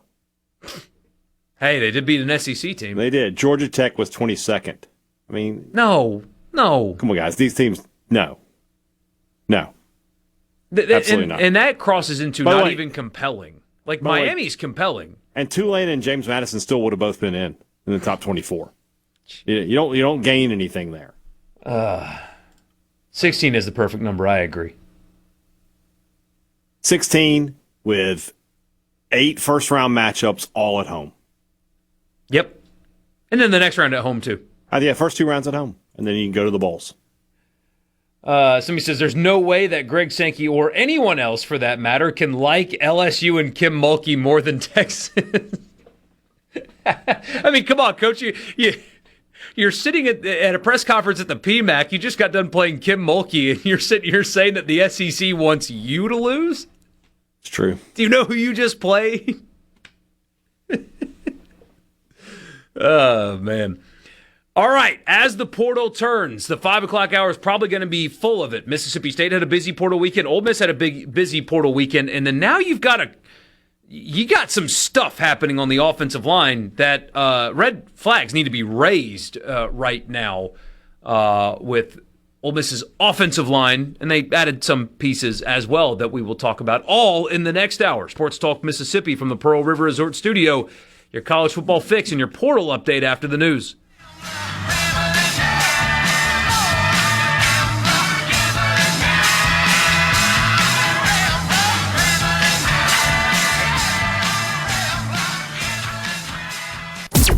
What we're gonna do right here is go back. And now back to the sports. This is Sports Talk Mississippi. So let's get rolling On Super Talk Mississippi.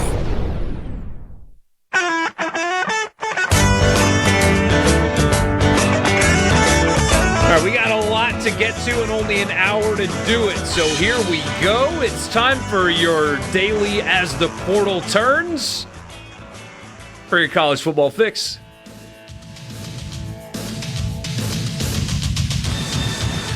Felt like the music was off by like a tick there, and it was just throwing me off. The College Football Fix. It's driven by your Mississippi Ford dealers, the home of the best-selling truck in America for the last 50 years, the Ford F-150. Don't mess around. Don't do that. You want to drive the best. That's the Ford F-150. Drive one today at your Mississippi Ford dealers. Thank you for your attention to this matter. All right, less drama, I believe, in Starkville. So let's start there. Okay. What is Busy. the As the Portal Turns update for Mississippi State? All right, since last we met here on Sports Talk Mississippi, let me get the list up here because there's quite a few guys. All right, going back to Friday, Mississippi State adds Southern Cal defensive end Gus Cordova, who's got a very unsavory off-the-field story about him from high school, but apparently all's well that ends well on that one. Miami to Oregon State to Mississippi State tight end Riley Williams. This is a fourth-year guy who hasn't done a whole lot. I don't have a whole ton of excitement for him. Zion Ragens, great name, wide receiver from Oklahoma. It's kind of the same path of Brennan Thompson here, right? The super speedy guy that can get deep down the field. I think he and Marquise Johnson battle it out for that spot, and Johnson probably wins. But now you've got a guy who, when Thompson came off the field for State, they didn't have another guy with that kind of speed. Now they do. They have a backup that's just as fast. So that's a good pickup there. Then we get into the big guys. A couple of them coming in today. One, Isaiah Autry-Dent, a Mississippi kid who signed with Oklahoma out of high school from Fulton. I don't see him as a contributor next year. I do see the next guy, though, DJ Chester, who played at LSU, played a lot of snaps for them.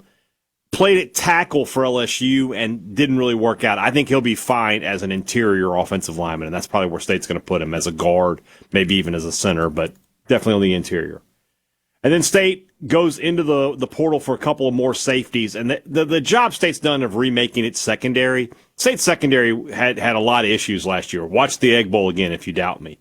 They've done a great job there between the corners and the safeties. They had two guys who've played a bunch of SEC football, Kendall Dolby from Oklahoma and Jordan Gilbert from LSU. So, total of 7 commitments since Friday for Mississippi State. They still are looking for defensive linemen. They're still looking for offensive linemen, but they're getting closer and closer to filling the needs that they have. It's a much more concise update. Yes, I can do that. Yours will be less so. Less so. Starting with the incoming, and then we'll turn to the outgoing. A position that after the Fiesta Bowl, and really one that we've talked about all season, but in particular after the Fiesta Bowl, they needed safety help. They weren't good enough there at safety. They've added a couple of guys on paper. They've got to translate, right? But they've added a couple of guys that I think this team was missing, and that's Edwin Joseph from Florida State, the safety, and then mentioned him last week, Jonel Aguero from Georgia. Those are two guys that this past team needed. They were weak at a couple of safety spots, one in particular, and that was a liability for that team, and it kind of prevented a lot of things that they wanted to do defensively. They had to hide some guys and protect some guys. These two are the type that you don't have to hide, and you pair them with Crawford in the secondary, and suddenly you have a really good, guys that have done it at the Power 4 level, at an elite level, quality players that are upgrades from what you had on last year's team. That is a good secondary haul for Ole Miss for sure. Tight end Brady Priestcorn, that's probably a familiar name, the brother of Caden Priestcorn. He was at Michigan. He was a 4-star recruit, has years of eligibility left, hasn't played much. I know fans are really excited because of the name. Maybe I'm missing something. I think that's like tight end depth, because you have Haz and Odom returning already. There is nothing that he has done on the actual football field that tells you that he is anything other than a depth piece at that position and taking over Haz or Odom's spot.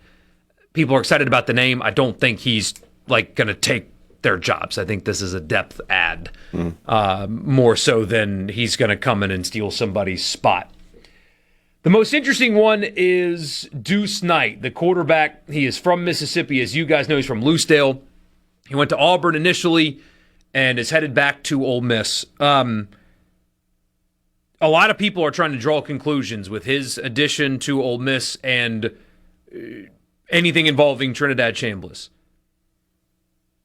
I have been told by 3 different people in different places and other people that on all sides of it have said the same thing. And so it's up to you if you want to choose to believe it or not. He is coming to Ole Miss anticipating Trinidad Chambliss being the starting quarterback in 2026. It was communicated the whole time that, hey, expect Trinidad back, trying to get him back. And he has chosen to take the sit behind a 6th year or whatever for a year and then become the guy situation. You just saw it happen at Oregon. You just saw it happen at Ohio State. You're about to see it happen at Alabama. It's not totally uncommon. The pull to come back to Mississippi to play in this offense is enough for him to want to do that. And you're always a turned ankle away, knock on wood, from being the starter anyway. But that was clearly communicated this whole time. It's coming to Ole Miss, anticipating not being the starter in 2026. He has been told to expect that and has signed anyway. Very talented kid, only has 1 start, and it was against Mercer. Super high ceiling. They think that a developmental year is most beneficial, especially considering who he was playing under last year. They don't think he got the best coaching in the world. So there's that. Next up, and I think last, there's 2 more. Sorry. I thought it was just one. Cameron Miller, the wide receiver from Kentucky, he was a freshman this past year, coming in with his receivers coach. I may be wrong. Coaches might laugh at me for saying this. As I understand it, that's a one-for-one replacement of Winston Watkins. Very similar player, similar recruiting profile, size, play style, everything. That Winston Watkins gone to LSU, this guy in to fill the exact same role that Watkins is leaving behind. And then finally, JT Lindsey. He was a freshman, did not play for LSU at running back this year. He was a consensus 4-star. He was involved, actually, if I understand the story correctly, his friend was involved in some legal stuff, and the friend got to stay in his dorm room. Remember that story? It's this guy. And he has been cleared of it all and is following Frank Wilson to Ole Miss. And so now Ole Miss at running back has Lacey, Mills Knight, who came in last year, former 4-star, this guy 4-star, and then an incoming 4-star in their running back room. So only one experienced running back, but the 3 behind Lacey, all of which are blue chip recruits. So you hope at least one of them is able to hit and give Lacey some needed rest at times during the season. Yeah. Okay, now here's where things get more interesting. Chris Graves, Ricky Fletcher, they are in the portal, gone. 2 defensive backs, they have, not surprising, they have portaled over them. That's not the big story of the day. Here is the big story of the day. Delano Townsend, their starting left guard, has entered the transfer portal. Have not seen a possible destination for him. He's from Michigan. My first thought was, he's probably going home. Apparently some SEC schools, I'm sure you can guess one, have offered some significant money. I mean, he was a starter on that offensive line that was good this past season. People are like, his Pro Football Focus grade's not good. I don't care. They're bringing in this, and this guy in on a visit. I don't care. Continuity on the offensive line is important. You don't want to lose. There's no spinning that. You don't want to lose a guy like that. And then also, Devin Harper. He was a freshman this year, didn't play really, but they expected him to have a pretty big role, or at least I thought they expected him to have a pretty big role in 2026. He's from Louisiana. You want to guess who's involved there?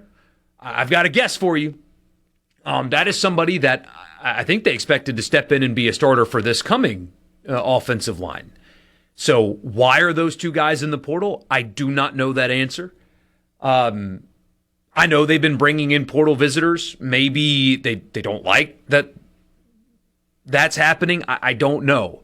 But I do know those are 2 guys that last week people were counting on starting on that offensive line next year, both of which in the portal.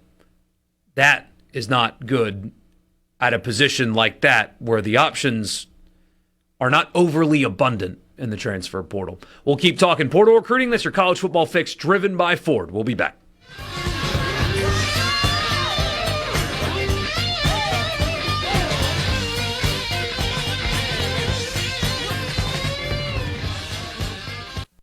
From the Venable Communication system is a go. Go!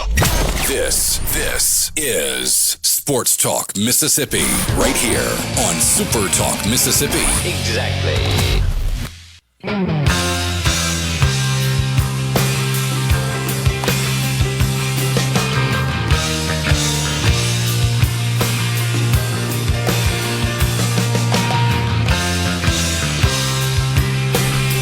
There's one more layer, by the way, to the Devin Harper situation. Ole Miss announced that he had signed on to return.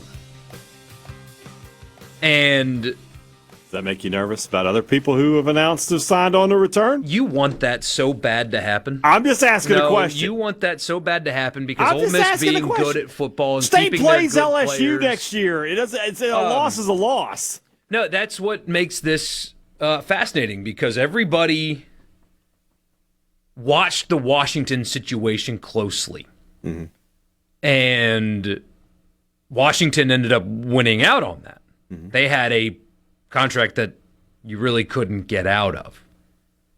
When Ole Miss announced Devin Harper was returning, was that a rev share contract or was that an NIL only contract? Because if it was a rev share contract, as I understand it, there's a buyout that another school would have to pay out of their own rev share and then have to pay the player on top of it. If it's structured the same way that Damon Williams at Washington is structured. I don't know that answer, but I do know that last week, Ole Miss announced that he was staying. Now, apparently he's trying to go to the portal. So do you have another situation where another school, the same one, tried to get a player to hit the portal after having signed somewhere else? I don't know. We have to know what's in that contract to find out. But we're going to get a pretty good look into what the contracts these players are signing from Ole Miss are, depending on the result of that, unless he got an NIL-only deal and he's not coming out of the rev share, in which case, you can't really enforce those, but you can enforce the rev share contracts. And I haven't heard, with the Washington thing, there was immediately like the Big Ten has these contracts set up to do this way. I've never heard anything like that about an SEC contract, so they may not have them. But answer my question, because you didn't. I mean, there's nothing to answer. You're just like asking message board questions. I asked you a question. Does that make you concerned about some of the other guys who have announced that they would be back? It depends on what happens here. Okay. That's simple. I'm not going to wish cast these kind of things. I'm not wish casting. I'm just asking. You are wish casting. I'm like Tucker Carlson over here. I'm just asking questions. It's a legitimate question.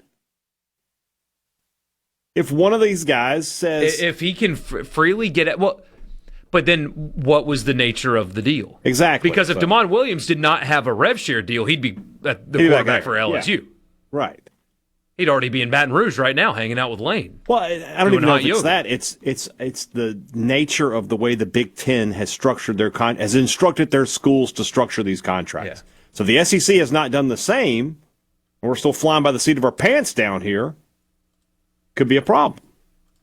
I would just be very surprised if they are flying by the seat of their pants on this. Okay. But maybe the SEC was not as prepared. Yeah. Maybe they weren't. I don't know. We're about to find out. This is going to be a fascinating situation. But now, regardless, if those two guys truly leave, you've got an issue on the offensive line. You've got an issue that you've got to fix quickly. You had a visitor this weekend. He's going elsewhere. You got another visitor coming. I mean, you got to add bodies to the offensive line. Yeah. They've lost a couple of other ones. Like Ethan Fields. That was a guy that was never going to play on next year's team either. Right. But you have to have bodies in the room to practice and play.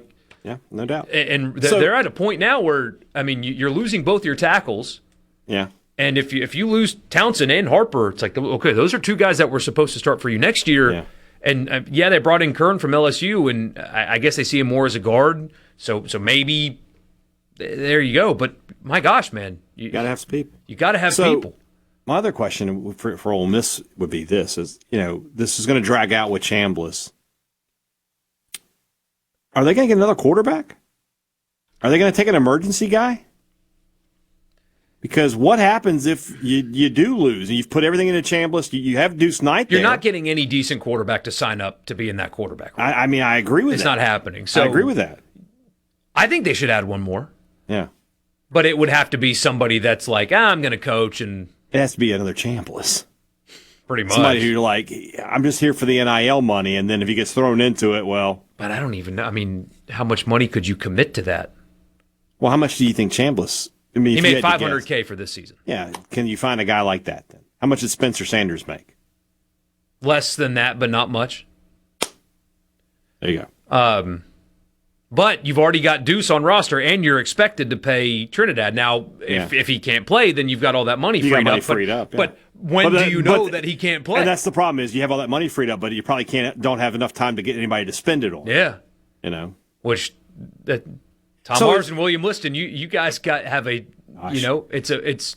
I would say that if Kiffin were still there, it would be worth the risk to tell Chambliss to go ahead and go on because Kiffin, you would feel very confident in his ability to go get another elite quarterback. And with Golding as your head coach, you just you can't have that same confidence, right? Even with the money being what it is. I mean, their floor is Deuce Knight. That is their floor. That's their floor, but that's what I'm saying. It's like with Kiffin were there, elite, like Lagway, if you want to call him an elite quarterback, even Levitt, those guys would be interested in Ole Miss. With Golding as the head coach, there's you don't have that. Well, I want to go play for this guy who's coached all these great quarterbacks. You don't have that anymore. Yeah, until the Trinidad thing is decided, you're not getting any decent quarterback to sign on to a room with him and Deuce Knight in it. It's just not happening. Somebody says they sensed some friction today. No, I think we're having fun. It's the same every day. This is an enjoyable show, to be honest with you. Wow. Enjoyable is a strong word. No, I don't. There's no friction here, to my knowledge.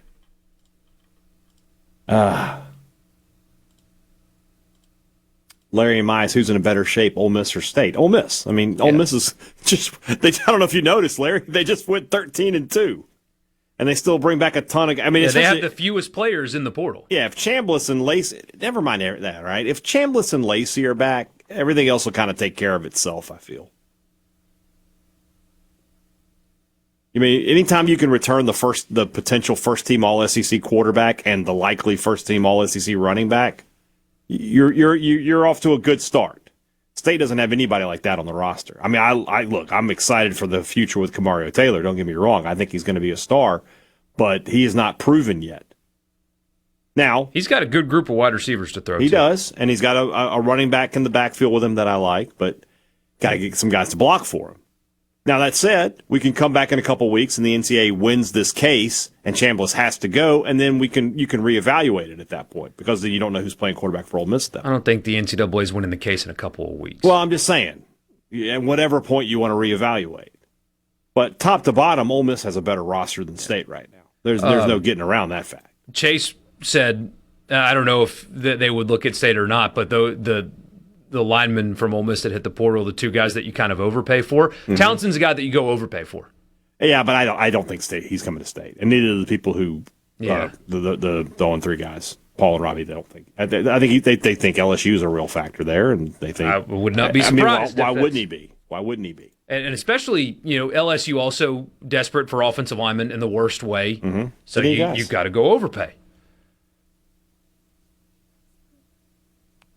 There it is. Ole Miss has to close the offensive line in this portal window very well.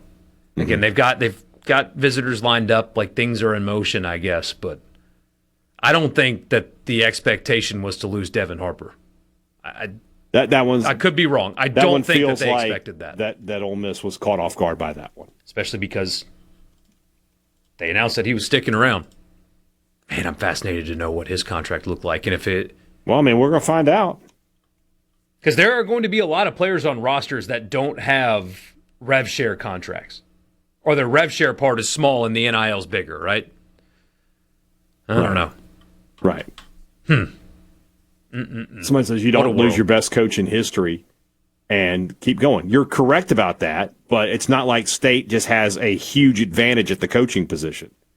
I mean, what is Levy is 7-18 in his 2 years at Mississippi State.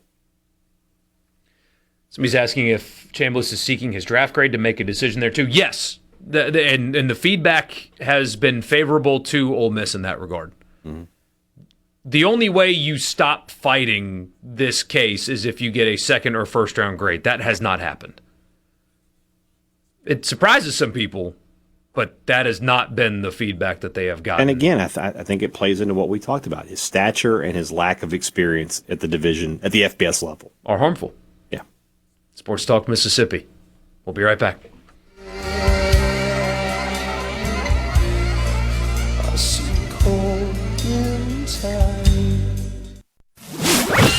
Mississippi. Sports Talk Mississippi. Do you ever get so excited that you just can't wait? Sports Talk Mississippi, covering your Mississippi teams. I've been waiting my whole life for this. Don't touch that dial! Here on Super Talk Mississippi.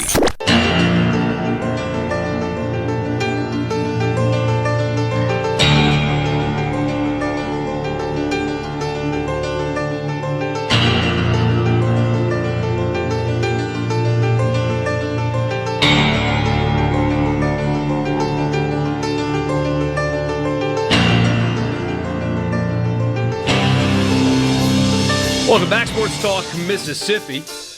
On the C Spire text line, it's just a good question here from Aaron. What's the availability of good offensive linemen out there? Not many. There's not many. There is a premium price on the ones that go as well.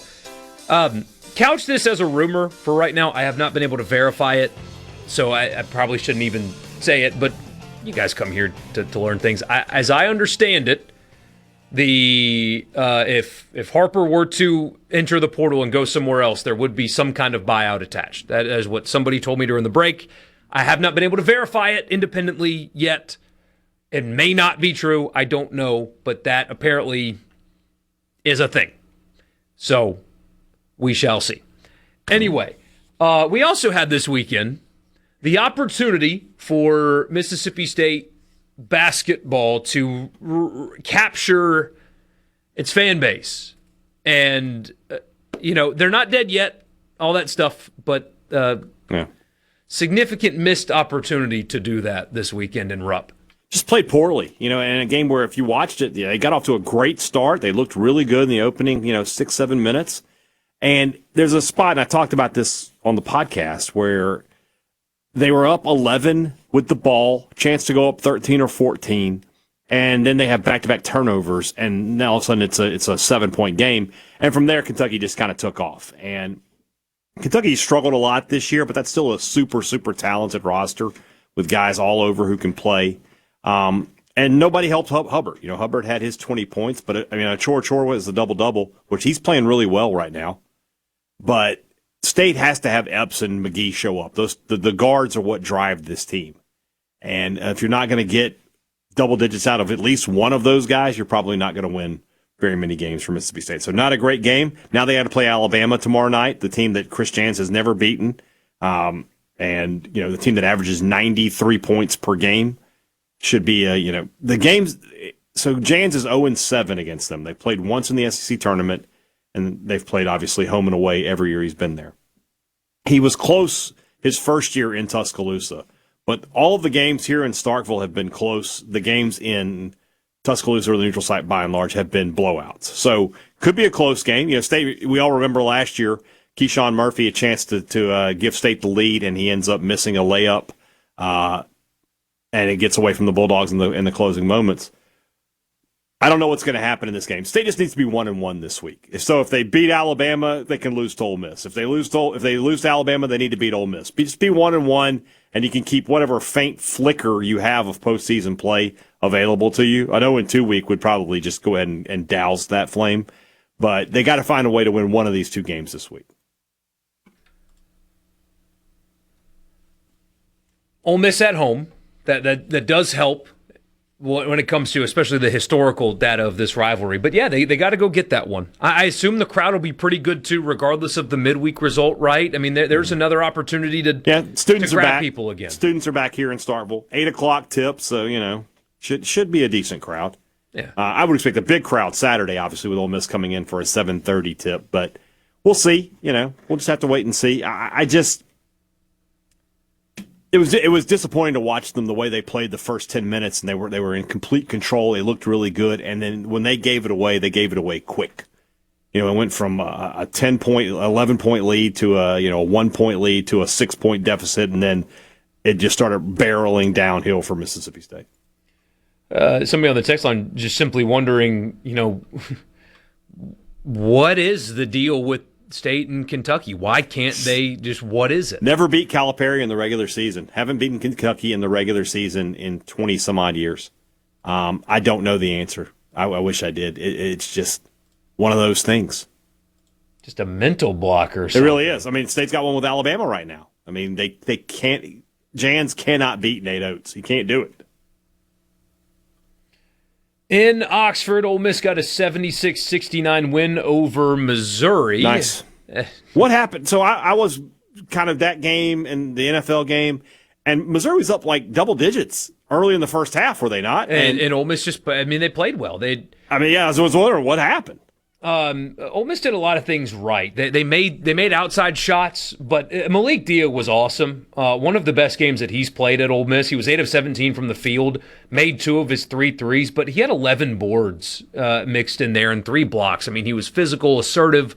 The kind of play that he needs to provide this team every night if they're going to do anything of value this season.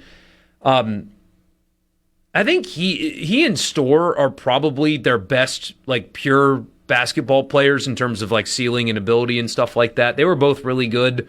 They rebounded well. They got out-rebounded, but it was only by 1. They were more physical. Missouri missed some free throws and stuff that maybe would have made the game a little bit different. What were they? Yeah, they made half of their free throws, did Missouri. But Ole Miss only had 3 more free throws than they did, so it wasn't that big of a discrepancy. But you saw it a little bit in the Arkansas game. Arkansas was really good. And you saw that, for a half and then a half of a half. So 3/4 of the game, they played really well. And then just kind of imploded. They're maybe starting to figure some things out a little bit. Defensive rotations were better. They were a little bit more physical. Maybe, and that's all I got for you. Is Dia was great, Storr was great. They rebounded fine. They played physical, and they've just got to do that more for their games to matter. Just have to ask, how good would this team be if Kiffin was still the coach? I mean, totally different. I may run that joke for a little while. Just random Ole Miss things. Like what? But what if Kiffin were still there? Bianco loses first couple games. Like what? What if Kiffin were there? Georgia and Athens on Wednesday. Tough game. Georgia's been pretty good this year, especially on the road. And then they go to Starkville. If they want to keep playing interesting basketball, they have to win. Just like you said, they have to win one of these. Though State wins at Texas. Texas won at Alabama on Saturday. I mean, there have been some road wins early, so we'll see. We'll see, and that's about the most I don't know where honest analysis you can get of this Ole Miss basketball team right now is there's a little life, and we'll see. I know the Florida game was in Florida. Where was the Arkansas-Auburn game? Wasn't that in Auburn? Here, I've got it. I don't know the answer. I've got it circling right now. It was in Auburn. Yeah. It was in Auburn, okay.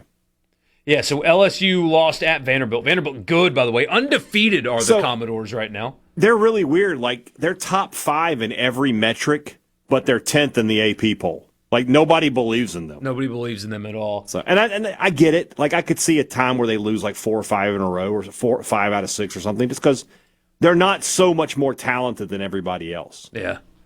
Again, LSU beat Vanderbilt. Texas won at Alabama, as Hadad said, 92-88. Great game there. Arkansas went to Auburn, got absolutely smoked. Stephen Pearl needed that game. He did. Badly. He did. Georgia won at South Carolina, 75-70. What South Carolina basketball, what are they? That's the thing about the SEC, though, this year. Is there's these winnable. LSU is a very winnable game. South Carolina is a winnable game. State already beat Oklahoma. I think Ole Miss has already lost to them. But Missouri, obviously a winnable game. Ole Miss and State are both winnable games if we ever play them. Auburn is winnable. Texas is winnable. Tennessee handled Florida handled Tennessee, but Florida hasn't played great this year either. So it's just not the meat grinder that it was a season ago. There are winnable games. Somebody's going to finish like 5th in the SEC, 6th in the SEC. That might not even make the turn. 6 is probably going to be close. I don't know that we're going to have even 10 this year. Maybe 8 at most. It's not as good as it once was. It's not, well. But it was good once. It's as good once as it ever was. As it ever was. I don't know if that's the case, though, either. I don't know. Think about the teams this conference had last year. Think about Alabama, Auburn, and Florida. And those were elite teams last year. I don't think there is an elite team this year. There may not be.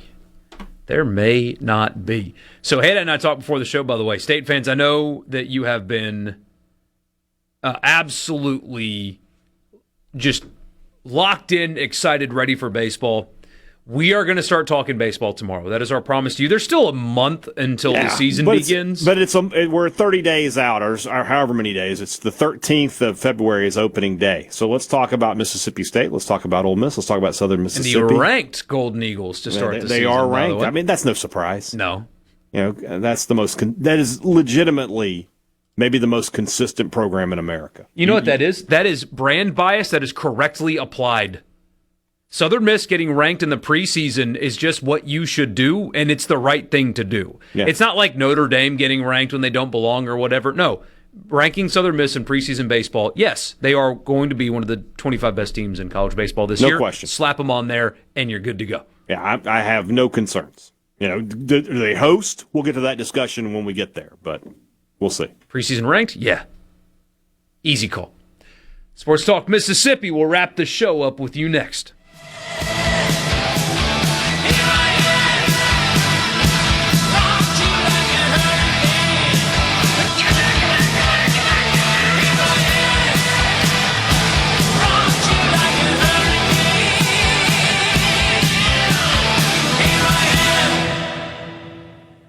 From the Venable.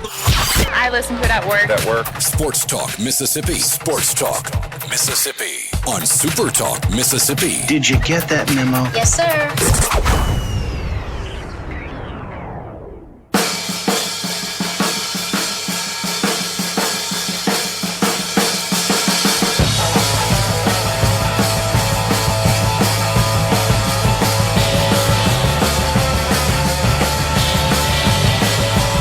We're going to have to do some NFL talk tomorrow, Hadad.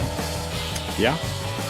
You got Texans, Steelers, and the venue formerly known as Heinz Field in Pittsburgh tonight. Our correspondent, Robbie Falk, is on the scene. What's the weather? I don't know yet. I'm sure it's freezing cold, just judged on the jacket that he showed me that he's wearing. I want snow. Give me snow. 33 degrees. No, it's not going to snow. Rain? Acrisure Stadium? Yeah. No, just clear. Clear and 32 degrees. No snow. Well, it's cold. It's still cold. Boo. But yeah, I'm excited to watch that, honestly. Oh, it's going to be great. I can't wait. Is this the last we see of Aaron Rodgers? I think he could be back next year. He's played well enough that they could bring him back. It depends on who they draft, I guess. But even if they draft a quarterback, would you like to have a year with him working? I mean, look, it's not a Jordan Love situation. He knows his time is running out. You would hope so. Hopefully he could come in and just, teach. Well, we'll see. But that's not his thing, man. And do you want Aaron Rodgers teaching your quarterback at this point? It's like, let me teach you the ways of the people from this island. Yeah. Yeah. If he's actually teaching the real stuff, he'd be tough pressed to find a better one. But if he's teaching about, raw milk, I don't know. Come over here. Hey, rookie, come here. Yeah. You ever tried sniffing a cane toad?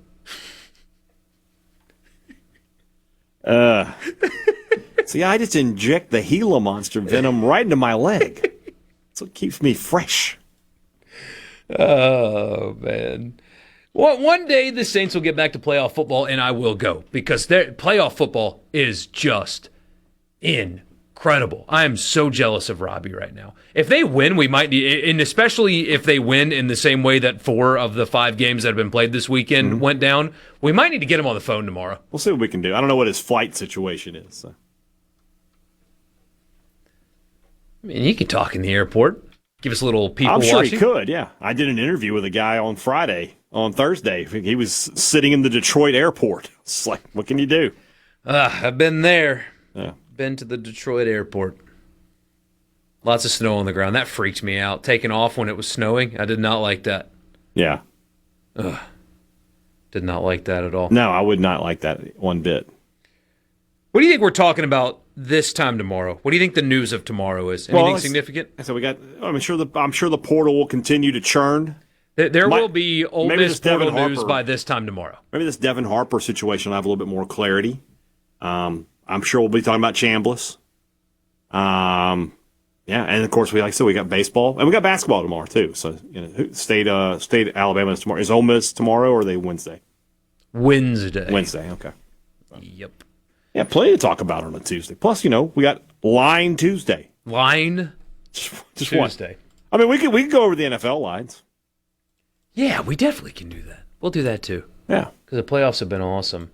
Yeah. I can't decide if we need to open up the Indiana conspiracy that they're too perfect, that their calls are too good, everything. You're the only person pushing this conspiracy. I haven't pushed it.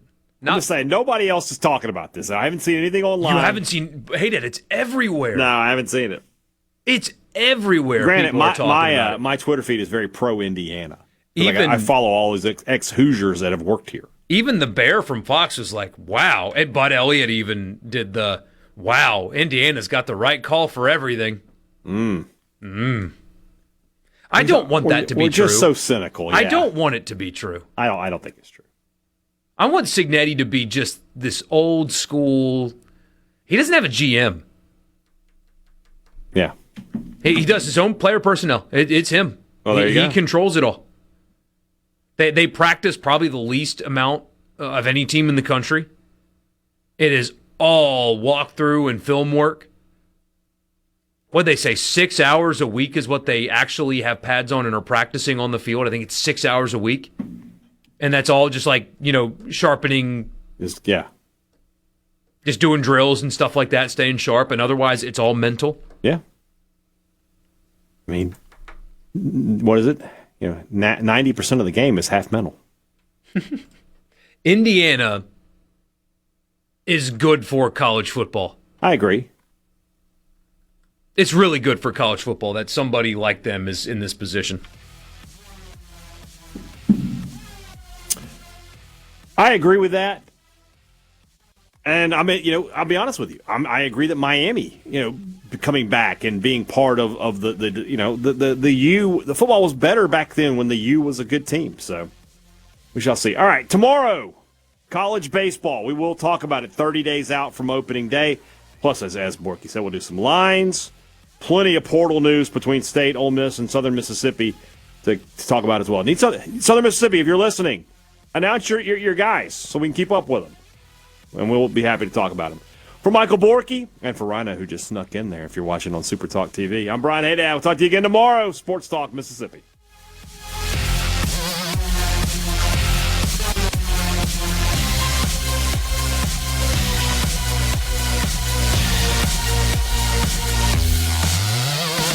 Oh, it's incredible! A SuperTalk Mississippi media production.